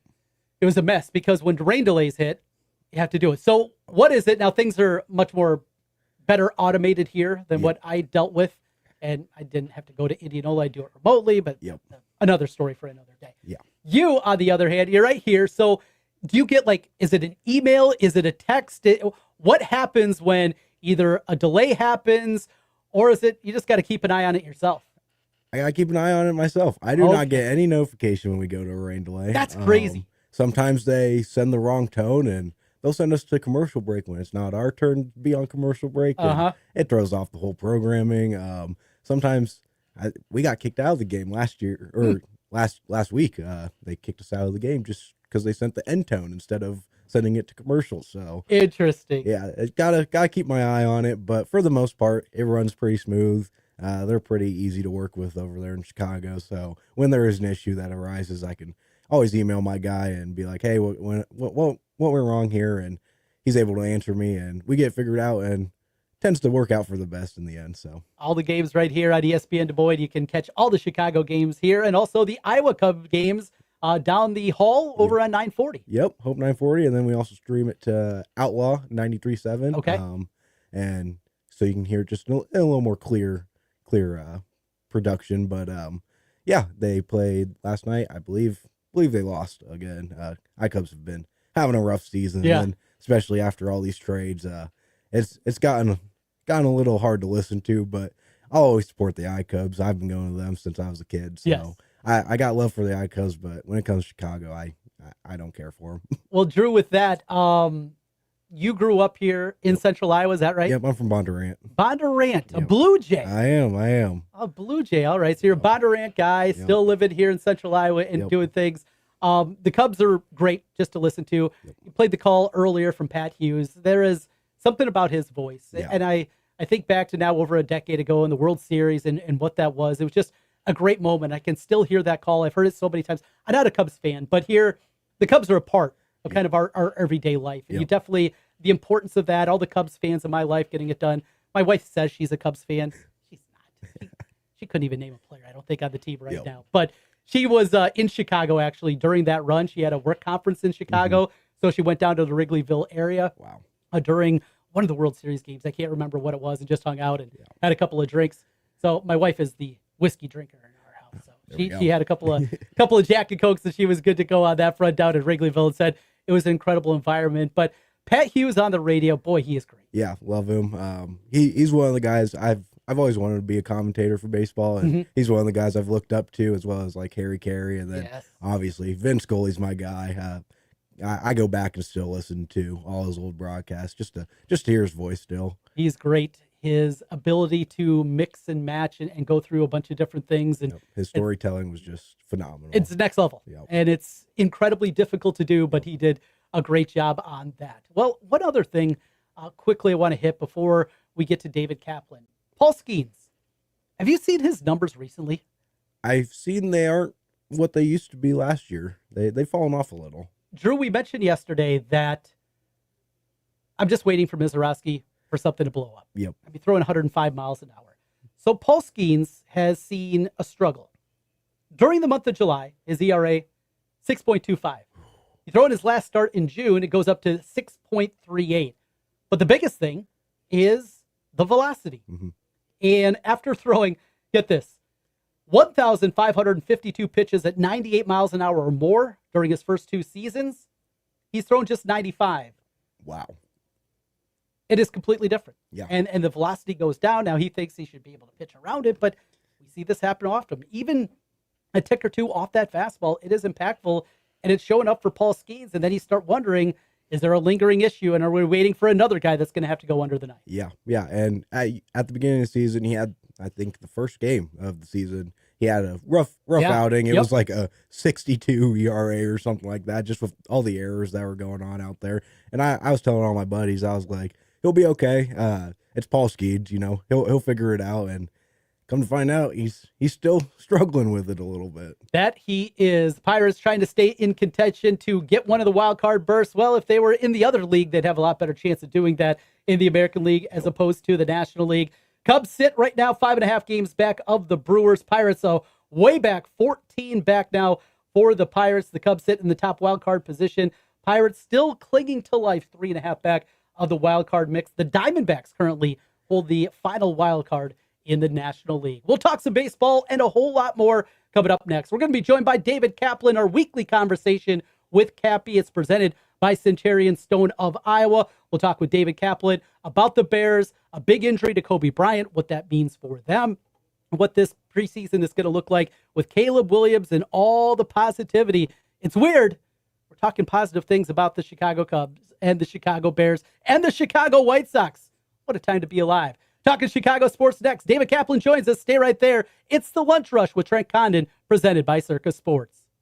The world's largest sports book in Las Vegas is available right at your fingertips in Iowa. Trent Condon here for Circa Sports. The Circa Sports Iowa app is sports betting the way it should be. Bet anywhere in Iowa and experience high betting limits, tight money line splits, and exceptional customer service. Download your new bookie today. Visit circasports.com and start betting like a pro from anywhere in Iowa. If you or someone you know may have a problem with gambling, call 1-800-BETS-OFF. We are ready. We've waited for this one for a long time. The anticipation, the excitement, the intensity. The teams are on the field looking to build on last week's success. Construction doesn't need a play-by-play call, but it does need a team. Like the team at Graphite Construction Group. From concept to planning to building completion, our team is with you every step of the way. And the beam is up. Mitch, this isn't a field goal. You mean like it's a touchdown? Graphite Construction Group. Graphite Construction Group. We build it better. So, Russ, what do you do in the off-season? Mitch, we don't have an off-season. Family owned since 1970, Kemker's True Value in Rental helps you buy what you want and rent what you need. Get to work on that to-do list with help from Kemker's True Value in Rental. Kemker's has all your hardware needs, grills for that family barbecue, and a one-stop shop for all your lawn and garden needs. Plus, their rental catalog is perfect for do-it-yourselfers. Make it Kemker's True Value in Rental. Find out what they can do for you at KemkersTrueValue.com. That's KemkersTrueValue.com.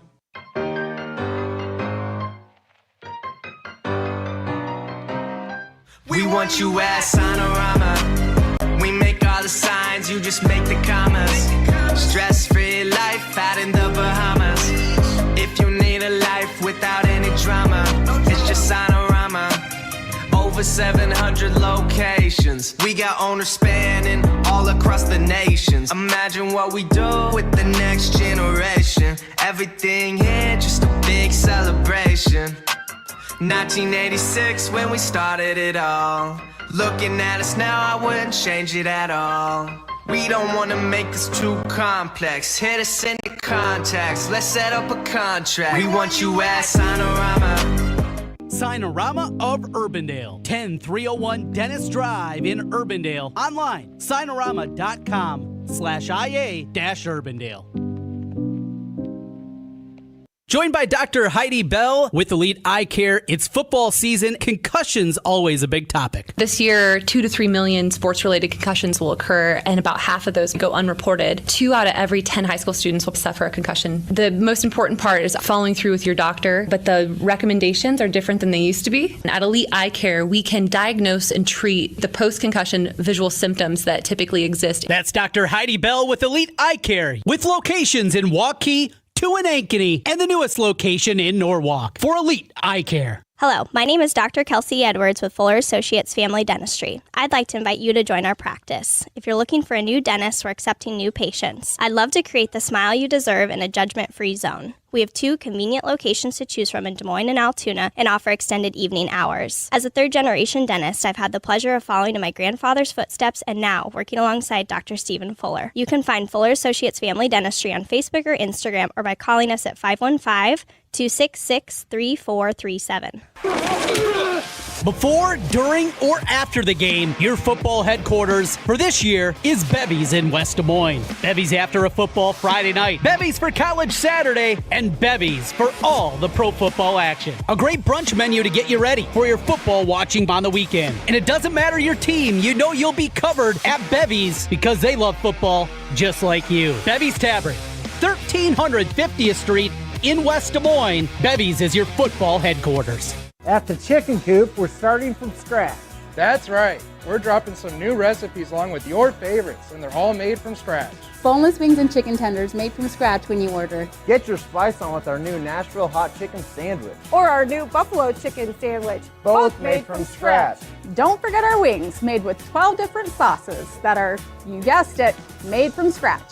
The Chicken Coop has the best chicken and is made from scratch in our kitchen. Stop in or order online today. You're listening to The Lunch Rush with Trent Condon on 102.1 FM and 1350 ESPN Des Moines.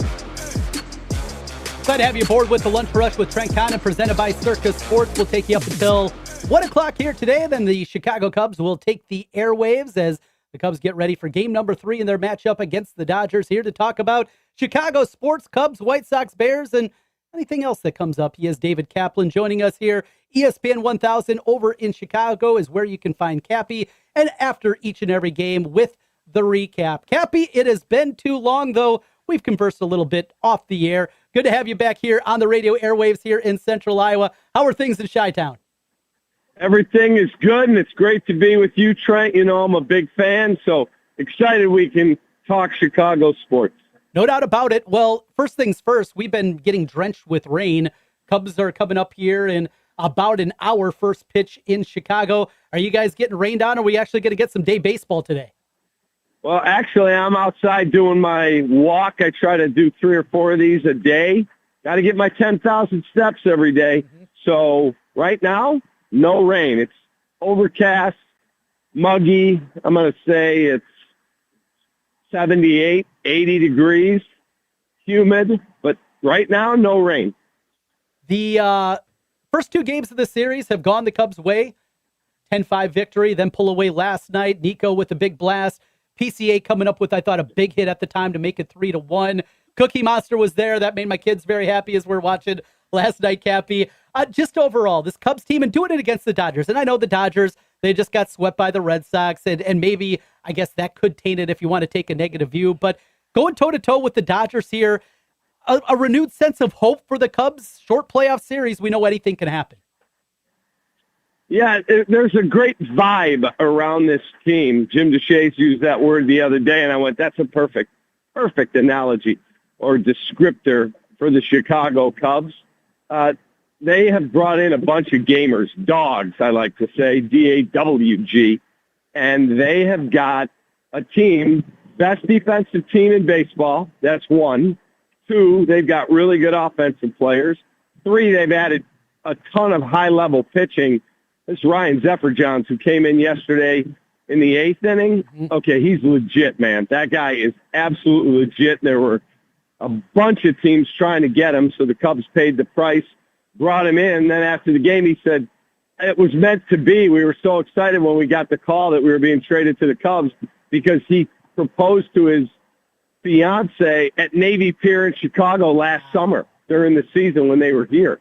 So he's in a good spot, and that's what they needed, a high-leverage, high-velocity type guy, and that's what they went out and got. Then when you bring in Kevin Gossman and Clay Holmes, you have added on to your team in a big way in an area with all the injuries that they desperately needed.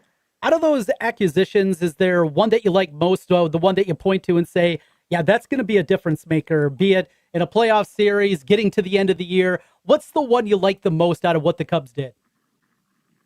I mean, I like all of them. I would say probably until he proves to me he's healthy, then the number one acquisition would be Kevin Gossman, because you bring him in. This guy was outstanding in the Blue Jays run all the way to Game 7 of the World Series last year. Now, he hasn't had the best season this year, but, Trent, I would tell you this, down a team that's up the track, team that's not great defensively, he's coming to a team that's in the race and is the best defensive team in Major League Baseball this season. So, David Peterson said, boy, you come from the Mets where you got a team making 6 errors in a game to a team like the Cubs that has Gold Glove second baseman, Gold Glove shortstop, Gold Glove third baseman, Gold Glove center fielder, Gold Glove left fielder. Suzuki's playing out of his mind defensively. So, and Michael Busch is a stud over at first, and Carson Kelly and Miguel Amaya are a really good defensive tandem behind the plate. So you have got a totally different experience as a pitcher, because if you're a ground ball guy like Clay Holmes, he said yesterday, he's talking in the media, he's like, I'm a ground ball pitcher. I'm not a guy who's going to strike out a dozen guys in a game very often, but he knows if the ball's hit on the ground, most probably it's going to be a play that they will make.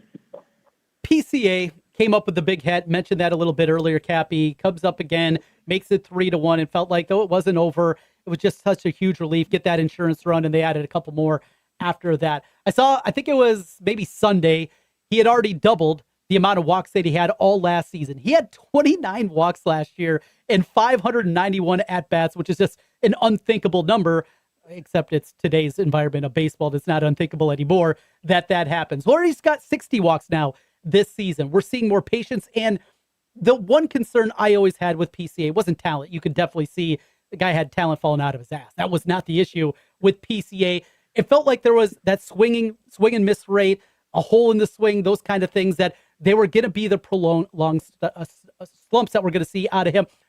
Cappy, when you look at PCA, the growth that we've seen this year, what do you attribute that to most? Well, obviously his work ethic, because he's talked about how hard he worked on watching film of his swings, of working hard to lay off of breaking stuff that dives out of the zone. But then I think one guy that gets a lot of credit should be Alex Bregman, because he and PCA are joined at the hip, and PCA has said, that dude started working with me from the moment he signed with the Cubs the night of the Bears win over the Packers in the wild card. He literally talked to him that night, and he said, you and I, we're going to work together on pitch recognition. And that they've done that. And then Dustin Kelly and John Maley, the hitting department, they've also been integral in getting this guy to change his approach. And to watch the number of walks he takes and how he lays off of certain pitches, super cool to see. One guy that has struggled again is Ian Happ. And it feels like we have, those prolonged slumps that come out of Ian Happ. You mentioned a Gold Glover out in left field. It's going to be inconsistent at times, but you also know you're going to have a solid veteran out there. Over the last month, it has been a struggle. 33 strikeouts for him over his last 100 at-bats and batting 188 over the last month of the season. When you look at Ian Happ, do you have any concerns, or you just think you got to kind of ride out the streaks, I guess, if you will, with Ian Happ? Yeah, I'm not sure he's here next year. Good guy, outstanding defender, really good in the room, give you some pop. He'll hit probably by the end of the year 25 home runs. That's nothing to, scoff at. I just think his high leverage strikeouts are really, really a problem for the Cubs. And so I would be surprised. You've got him, Suzuki, both free agents. I'm not sure either guy's back here. I would think if you only signed one, it would be Seiya Suzuki. But we'll see what happens with, all this labor talk. Do we have baseball? Is it baseball that's only part of the season? Do they get this figured out? I don't know. I keep hearing more gloom and doom than the fact that the Cubs might be able to be part of an MLB that starts on opening day. I don't think that's going to happen as of right now. I think the owners are dug in on one side and the players on the other. But I would be surprised if both those outfielders were Cubs next year. Maybe one. Let's go to the south side. The White Sox still in first place, 6 games above 500, though they're drilled last night by the Red Sox, who, by the way, have just won 24 of their last 27 games, an unthinkable mark out of them. The White Sox continue to keep their head above water. They're fun to watch. I didn't think there was sustainability. When they got off to the good start, all right, they're going to regress back to the mean, but here they are, aided by a bad American League, sure, but here they are once again. This squad, their chances in a wide-open American League, just how far can this White Sox team go in your mind? I don't think that they're a World Series contender. I don't, and I'm not trying to be negative.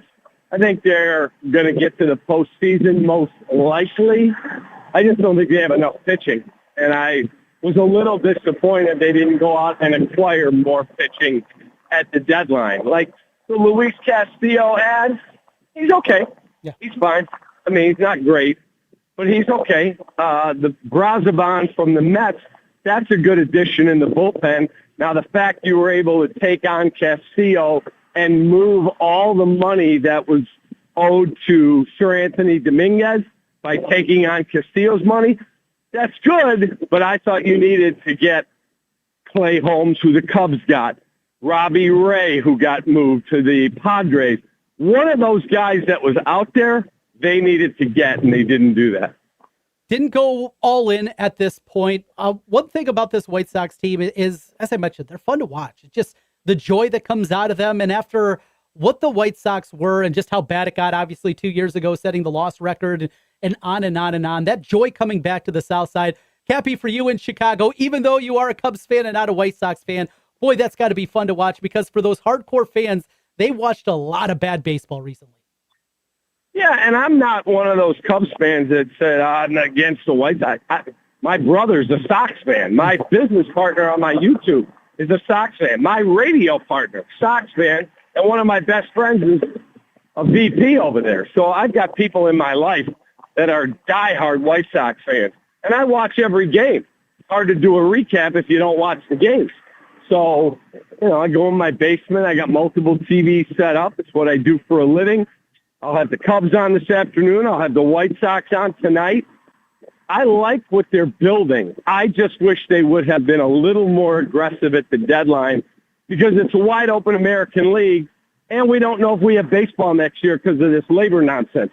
So if that's the case, how could you not push your chips in even a little bit and go get one more arm?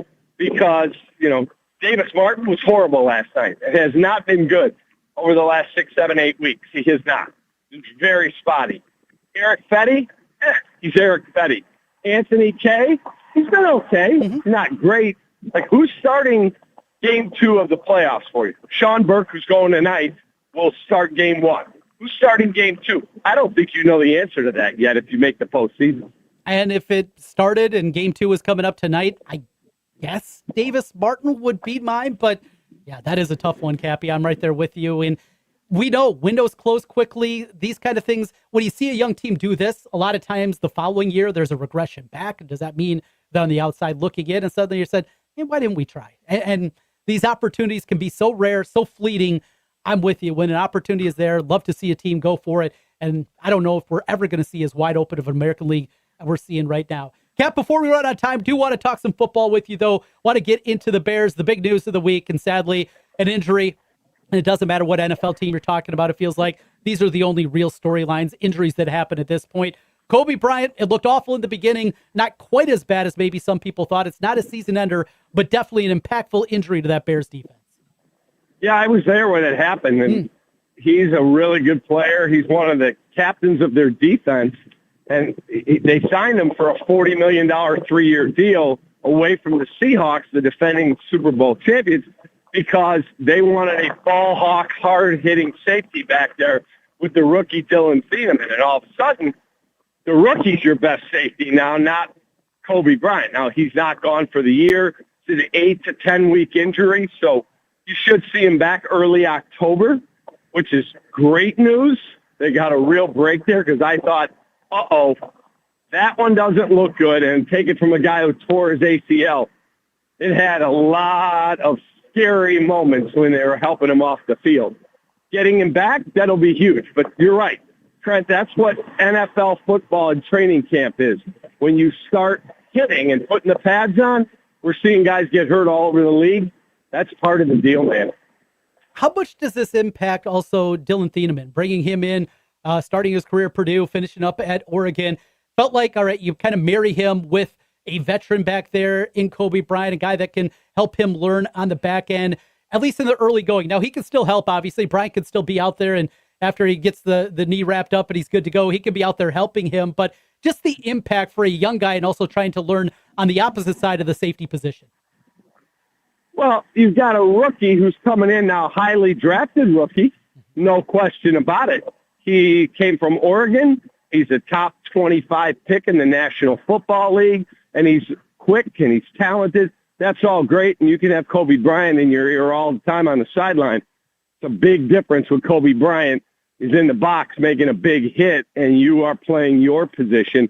I don't know who that in-the-box hard-hitting safety is going to be for the first, 5-6 games of the season. There's a lot of pressure on Dylan Thieneman to hit the ground and hit the ground running. And your depth in your defensive backfield has taken a hit. Kyler Gordon hasn't even practiced yet. So we'll see where this goes. I would think Ryan Poles is scouring to see if there's a free agent out there that hasn't signed yet. Well, Ryan Poles, the GM, took a lot of arrows throughout the time, but one thing that he got right was Darnell Wright, and it's continuing as they assigned him now to a long-term massive contract extension. It's not a left tackle. It is a right tackle, but they spent a lot to lock up right through 2030. You like the move and the money being spent in order to keep him set there on the right side. Yeah, I know a lot of people were firing on Ryan Poles. Well, he came in here in, 2022, and he tore this thing completely apart. And here we are 4 years later. You have a franchise quarterback. You have a franchise tight end. You have two really good wide receivers that he drafted. He signed DeAndre Swift. He drafted Kyle Monangai. He got Darnell Wright, who's an all-pro last year. Not a Pro Bowler, big difference, all-pro. That's another level up.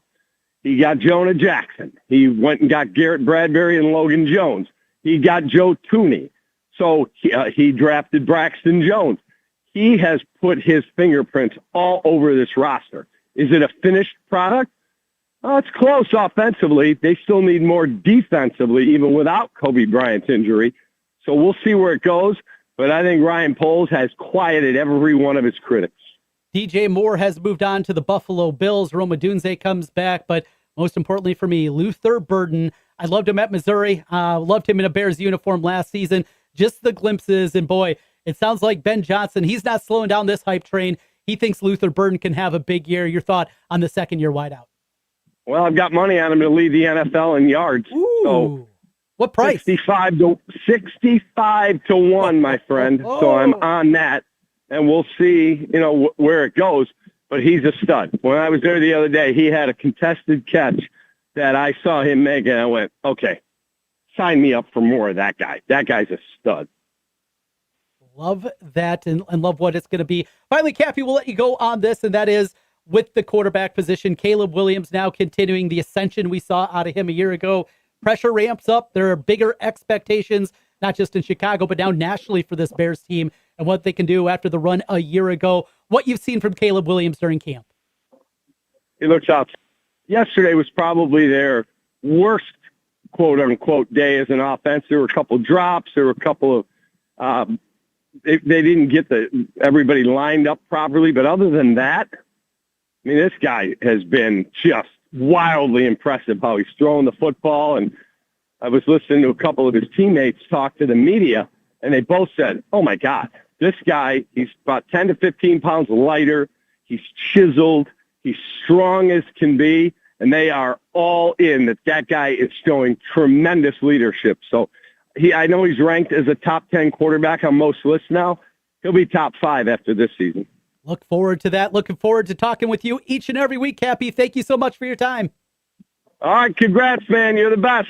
Thank you so much. That is David Kaplan with us each and every Wednesday here on The Lunch Rush with Trent Condon, presented by Circa Sports. And our conversation with David Kaplan is brought to you by Centurion Stone, serving Iowa and Nebraska metro areas with beautiful stone veneer products. Wherever you're looking, natural stone to accent or update your exterior or interior projects of any size, Centurion Stone offers a variety of styles, patterns, and colors for every need. Centurion Stone of Iowa has their own manufactured stone product. The look and feel of natural stone is available in over 200 color and pattern combinations. Also provide natural stone for interior and exterior projects. If you're looking for a natural stone option, they also have that as well. Centurion Stone of Iowa is where you can go. Thank you to Centurion Stone of Iowa, bringing David Kaplan here to us each and every week. We come back on the other side. Our conversations continue. Coming up next, back in the spotlight, it's the Kansas City Chiefs, as we're joined by the voice of the Chiefs, Mitch Holthus. It's up next on The Lunch Rush with Trent Condon, presented by Circa Sports. Get in on the action with the world's largest sports book right at your fingertips. Circa Sports Iowa is where the pros play. Enjoy the highest limits, lowest takeouts, and competitive betting menus. Download, fund, and bet from anywhere in Iowa. Circa Sports Iowa. Sports betting the way it should be. Download your new bookie today. Visit circasports.com. Must be over 21 and present in Iowa to bet. Have a gambling problem? Call 1-800-BETS-OFF.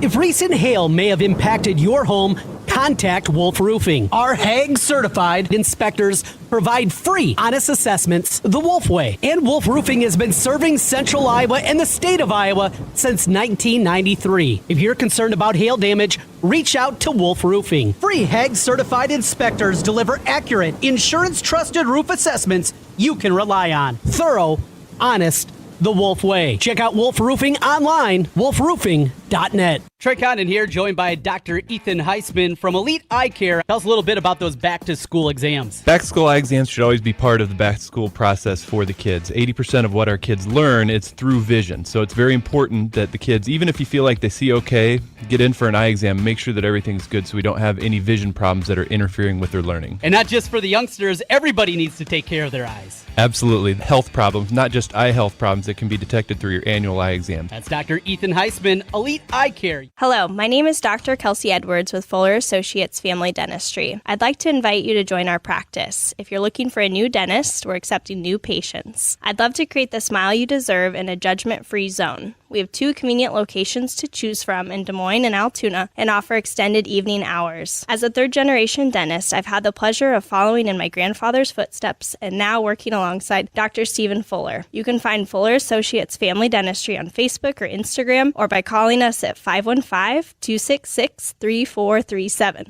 If you're thinking of incorporating or setting up an Iowa LLC, zoom right past LegalZoom and work with Rush Niggett, a Brick Gentry PC. He's set up an affordable online small business package that helps you decide whether to form a limited liability company LLC or a corporation. With Rush Niggett's help, it's easy to form your new small business. Rush Niggett, a business lawyer with Brick Gentry Law PC. Go to rushonbusiness.com. It's good to have Rush on your side. Before, during, or after the game, your football headquarters for this year is Bevy's in West Des Moines. Bevy's after a football Friday night, Bevy's for college Saturday, and Bevy's for all the pro football action. A great brunch menu to get you ready for your football watching on the weekend. And it doesn't matter your team, you know you'll be covered at Bevy's because they love football just like you. Bevy's Tavern, 1350th Street in West Des Moines. Bevy's is your football headquarters. I think you all know by now that the Chicken Coop is one of my favorite places to go for a cold one and great food. And their new made-from-scratch menu has me going back even more. Their signature wings with 12 different sauces, the Nashville Hot Chicken Sandwich, and you gotta try the new Big B chopped cheese. And the Chicken Coop has 3 locations: Urbandale, West Des Moines, and Ankeny. Wherever you are in the metro, the Chicken Coop has you covered. We don't want to make this too complex. Hit us in the contacts. Let's set up a contract. We want you at Sonorama. We make all the signs. You just make the commas. Stress-free life out in the Bahamas. If you need a life without any drama, it's just Sonorama. 30 years experience and we ain't gonna drift back. Building up a brand and we always keep it intact. Sinorama of Urbandale, 10301 Dennis Drive in Urbandale. Your lunch break, your sports fix. Back to the Lunch Rush with Trent Condon. Welcome back once again as we put a cap on things here, wrapping things up as we will all throughout the month of August with Mitch Holthus, the voice of the Kansas City Chiefs, as he joins us, brought to you by Papa John's of Iowa. Mitch, back at it once again. Practices continue. We're getting some weather up here, up north of you guys here in Des Moines, as the rains have swept through here over starting last night, have continued all throughout the day here today. How's the weather down in KC, and are they getting the work in? Yeah, good question. It started to be the story of the day. Coach will go out in the rain. It's the lightning that is going to drive you inside here to our indoor facility at Missouri Western. Within 8 miles, if it starts firing away, they sound the horn, and the guys went in. But it was a fast-moving storm, and so they actually came back out on the field. Because if Coach had his preference, he would not be in the indoor facility ever. They do walkthroughs there in the afternoons. That's the new Players Association version of a two-a-day. But in the morning, he wanted to get a lot done. They have tons of red zone work today, tons of it. And so he wanted to get outside, and we got a pretty good day's work in. You know, I know we'll touch on the wide receiver position, but I was just reading last night a little bit about Rashee Rice and his return, a tumultuous offseason for him. But getting back out there, we've seen the production. We've seen just how good this guy can be when he's out there and raring to go. We definitely know he's got that component. What you've seen out of Rashee Rice here early on in training camp? Well, it's a very, very, very early sample. And he really got on the field for the first time for the real stuff. And he was 7-on-7 and then did some 11-on-11 red zone, but he had one touchdown catch on a slant. And then another play where he was kind of schemed into a catch. But the next step for him, one, is to obviously be a different person off the field. That's a whole nother show. But on the field, he has to prove, Trent, that he can make the 3rd and 8 slant for 10, the 3rd and 4 deep or single or shallow crosser in traffic and make that catch. Rashee's got to show he can be a consistent player without us scheming him into a big play. That is the next big step for him, and honestly, the next big step for really everybody in the wide receiver corps. Today in the spotlight, it is another one of the star players. We started with Mahomes. Yesterday was Kelsey, and today the star of the defense over this last decade run, and that is Chris Jones, a guy that came in a second-round pick. What are you going to get? Well, they have gotten an absolute stud, a guy that's got paid throughout the course of his career, but as it happened with a lot of guys last year, not maybe the production that was hoped for from him, just 7 sacks as he sits at 87.5 now in his career. He is a veteran. He is a guy that's going to be looked upon for leadership and a whole lot of other qualities. What can you tell us today about Chris Jones? Well, it's part of my off-season thesis, and the Chiefs could have flipped from 6-11 to 11-6 last year if they would have gotten some stops on 3rd and long, not 3rd and short. Critical times, and their 11 losses, 16 times at the critical juncture of the game, there was 3rd and 6 or more, mostly 3rd and 9 or more, and the Chiefs did not get a stop. So we get enamored with sacks, Trent. We just love sacks. It's got to be a sack. We play fantasy football with sacks and picks. That's it on defense. If you want a really good fantasy football league, play it with deflected passes. The Kansas City Chiefs won back-to-back Super Bowls. In 2 years in a row, they led the league in deflected passes. So Chris Jones' next big step is not getting 12 or 15 sacks. It has become the force that he was in the fourth quarter of Super Bowl 54 when he had 3 passes defensed. I asked Chris, though. He's got help. It's other than running back, it's the second biggest improvement room on this team. And I asked him what it's like to have some reinforcements. How much do you feel like you have reinforcements now? Some guys that help you out? Hey, you know what? It was a really, really good draft. We got a lot of young talent coming in. Peter Woods, who drafted first round, Mason, and got a lot of new faces in the room. So I'm super excited to work with these guys. They got a lot of potential. And how much can that help you where you're not getting double-teamed or triple-teamed all the time? I think that'll be a great help. You know, get them accustomed to the system, get them to know the playbook, and I think they're going to be a great addition for this defense. The league changed last year, Trent. At least in our division, the ball comes out so fast. Bo Nix is getting rid of the ball in less than 2 seconds. And the Chargers kind of want to do the same thing. The point is, it's hard to get sacks in this day and age, but what you can get every time is affect the physics of the throw, the aerodynamics of the throw on a timing play, bubble screens, quick slants, and Chris is could be the best in the league at doing it. But when you go to 2 Super Bowls in a row by leading the league in passes batted down for 2 years in a row, it's not a coincidence. That is the next step for Chris. The other thing that people aren't realizing is with getting Peter Woods and Kairos Tonga inside, Chris can move to the outside some and now come one-on-one against a tackle on the outside where he made the definitive play in beating the Bengals in the 2022 AFC Championship game. Peter Woods is one of the most intriguing guys on this roster. And looking at him and really the rest of that Clemson team a year ago and the returning talent that they had, that year previous, they had pushed Texas in the college football playoff. I thought it's going to happen. Dabo's going to have it again. And with all that talent, they just did not get it done a season ago. Were there questions about the motor for Peter Woods and what you've seen out of him? Because if that guy can hit and be the player that I think is in there, it looks like the Chiefs could get another really good one inside. The 2 biggest stories on defense early in this camp, I mentioned Xavier Wampa, the kid from Southeast Polk, Iowa Hawkeye, but it's Peter Woods. Peter Woods, he's got an Aaron Donald-looking body, and there is no issue with his motor.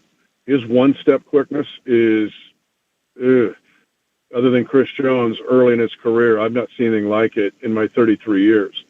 Now, another way to disrupt the quick passing game is not only bat down the pass or affect the physics of a quick throw, it is getting one-gap quick penetration in the A-gap. That quarterback still, even if it's a rise up and throw, still has to set his feet. And so what Woods has been able to do has been a menace inside in both the run and pass when he's repped, even against the number ones, at being very astute at disrupting a play in the first fractions of a second. The Chiefs have something with this kid, and it's going to allow Chris Jones to get freed up. And so getting a late first-round jewel like the kid in Peter Woods is a steal. One final thing, and a very incredibly sad story, and it is with the family of offensive coordinator Eric Bieniemy, what they're going through at this point in time. He is, I know, checked in with the team. There's been some reports about that and getting there, and the hope is that he's going to be able to return. But, boy, just a difficult circumstance. And the good news is Andy Reid, this is a guy that definitely has a background and can understand family issues and things that come up. And it feels like the organization as a whole, Kansas City, is in a good spot to help Eric Bieniemy. Yeah, it's a very good point you make. And, yes, Andy's been through some really tough circumstances. But he's a great football coach, but he's outstanding at handling this situation. Now, this gets personal for me. I've known EB a long time. I know Mia very well, his wife, and I know Elijah, his son. Elijah was in, my son is a teacher and a coach at Olathe Northwest in the kind of southwest suburbs of Kansas City, and he had Elijah in school. And so I've followed Elijah and watched him, went to his senior night in football. It's just an incredibly sad situation. Now, thank the Lord that Mia's going to be okay. At least that's what I think, and that's the latest word we had. But this is it not only rocks your world, it takes it and throws it into some other solar system. And so it's time of healing, a time of physical healing, but it's also time of trying to navigate and manage the situation in EB's family, especially like with Elijah. So this one is really tough, really, really, really tough. It's a good family. There's an incredible surrounding support cast here around EB and Mia and even Elijah and what he's going to go through. So, yeah, a really tough one, but we'll handle this. Finally, well, it's hard to transition smoothly into this, but it's rainy. You don't want to cook. You don't want to go outside. There is one thing that is very good for a rainy day, and that is a hot, hot pizza. One of the most overrated things is the Hall of Fame game. We're just like so anxious for football that all of us like, we got to watch this. And then about a quarter and a half, we're like, I got to get out of this. But you can have pizza. That'll make it feel like it's a playoff game. So Papa John's Pizza is great. And we know about Tom and Matt Donaldson and all they do for the state of Iowa. We'll get some specials here soon from them. But they're working on something at the R&D plant in Johnston. You just can't get close or you won't live to see the end of the day. But anyway, Papa John's is great. Love them. Love Matt and Tom and all their managers throughout the state of Iowa. Thank you. That is Mitch Holthus. He'll talk again tomorrow as he does each and every day during August camp. Mitch, appreciate your time as always. We'll talk tomorrow. Thanks, Trent. We're going K9 tomorrow. Get ready. K9. Interesting. Looking forward to that with Mitch Holthus, brought to you by our friends at Papa John's of Iowa. Always a great conversation with Mitch, who will also join us throughout the course of the season. Well, here we are. It is time once again for my picks of the day. It's time for Trent's Picks of the Day, presented by Circa Sports. Trent is not a professional bettor or a tout, just a guy that loves betting sports every day, usually poorly. Here's Trent. Yesterday wasn't poor. We had a winning day, 3-1 on the day, as we are at an even 500 now on the week, 2 days in. So the good news, it's not just about your record. This is something people miss. And this is something where when you track like golf bets like I do, well, all it takes is one golf bet and your record could look absolutely awful, yet you're profitable, including this week, as I'm going to fire away and put a couple bucks down, a little pizza money down on Luke Clanton at 125-1 to bring home the Wyndham.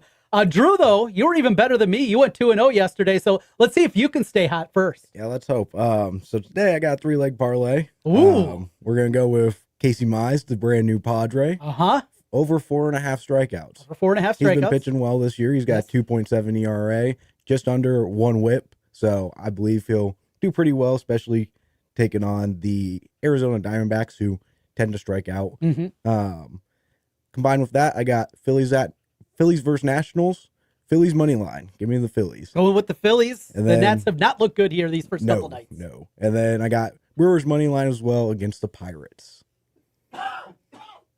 Sorry, I had to duck away from my... Now, this is a little different. So I've told you when we first met, Drew, I'm kind of a control freak. Mm-hmm. Ever since I started doing this 22 years ago, I have always had the board in front of me. I have always been the one in control of the microphones and everything. This is a first for me. And after a couple of decades and had a cough there, we got to come up with a signal. Yeah. We got to do something because you're on the other side over there. You're away from it. I can't reach. Well, I could. I'd really have to jump up there and get over there. So I don't know what the signal is going to be. Maybe like the challenge sign. Yeah, and tap MLB, the hat. Tap the hat. There it is. That's a good one. Tap the hat. That means kill the mic because I got a cough or I got to sneeze or I'm going to burp, something gross like that. Yeah, we got to have something because nobody wants to hear that into the microphone. All right, so a 3-leg parlay. That's a plus 484. Woo! That's a big one. All right, well, if that comes, you're going to be in good shape for the week. I got 6 single bets for the day. We got 4 player props, 2 games. Give me the Dodgers coming up here in just a little bit. Going to grab the Dodgers plus 105 at Circa Sports on the money line there. Also going to go with the Cardinals plus 144 at the Yankees tonight. More than anything, this is a fade against Warren, who I don't love. Plente gets the ball for the Cardinals, and I like the price there. I had it in about the plus 130 range, so plus 144. Going to jump aboard there. And then the player props starting 1 this afternoon. Give me Yordan Alvarez. I play Yordan Alvarez a lot, over 1.5 total bases. And there was a stretch back during, I think it was May. He hit something like, it was like 20 out of 24 games that he went over. He was just red hot. That was awesome. Yep. Stacking that money up that I'll eventually still a Dodger. Yes. Eventual Dodger. Oh, God. Don't start that. Then some other props for tonight. Couple of pitching props. Give me Burke over 5.5 strikeouts for the White Sox, and give me Perez for the Marlins tonight, also over 5.5. So 5.5 the number for both those guys. And then one final one. I'm going to take Rave for the Royals. There's a system that I use with a local company here. It's called Unjuiced. And it spits out these projections, these player props, and where value is. And that's one of their highest ones on the board. So we're going Rave for the Royals over after they got the win yesterday against the Twins. And that will be my final one. So once again, 6 picks for today is what we have on the docket for you. Yordan Alvarez over 1.5 total bases.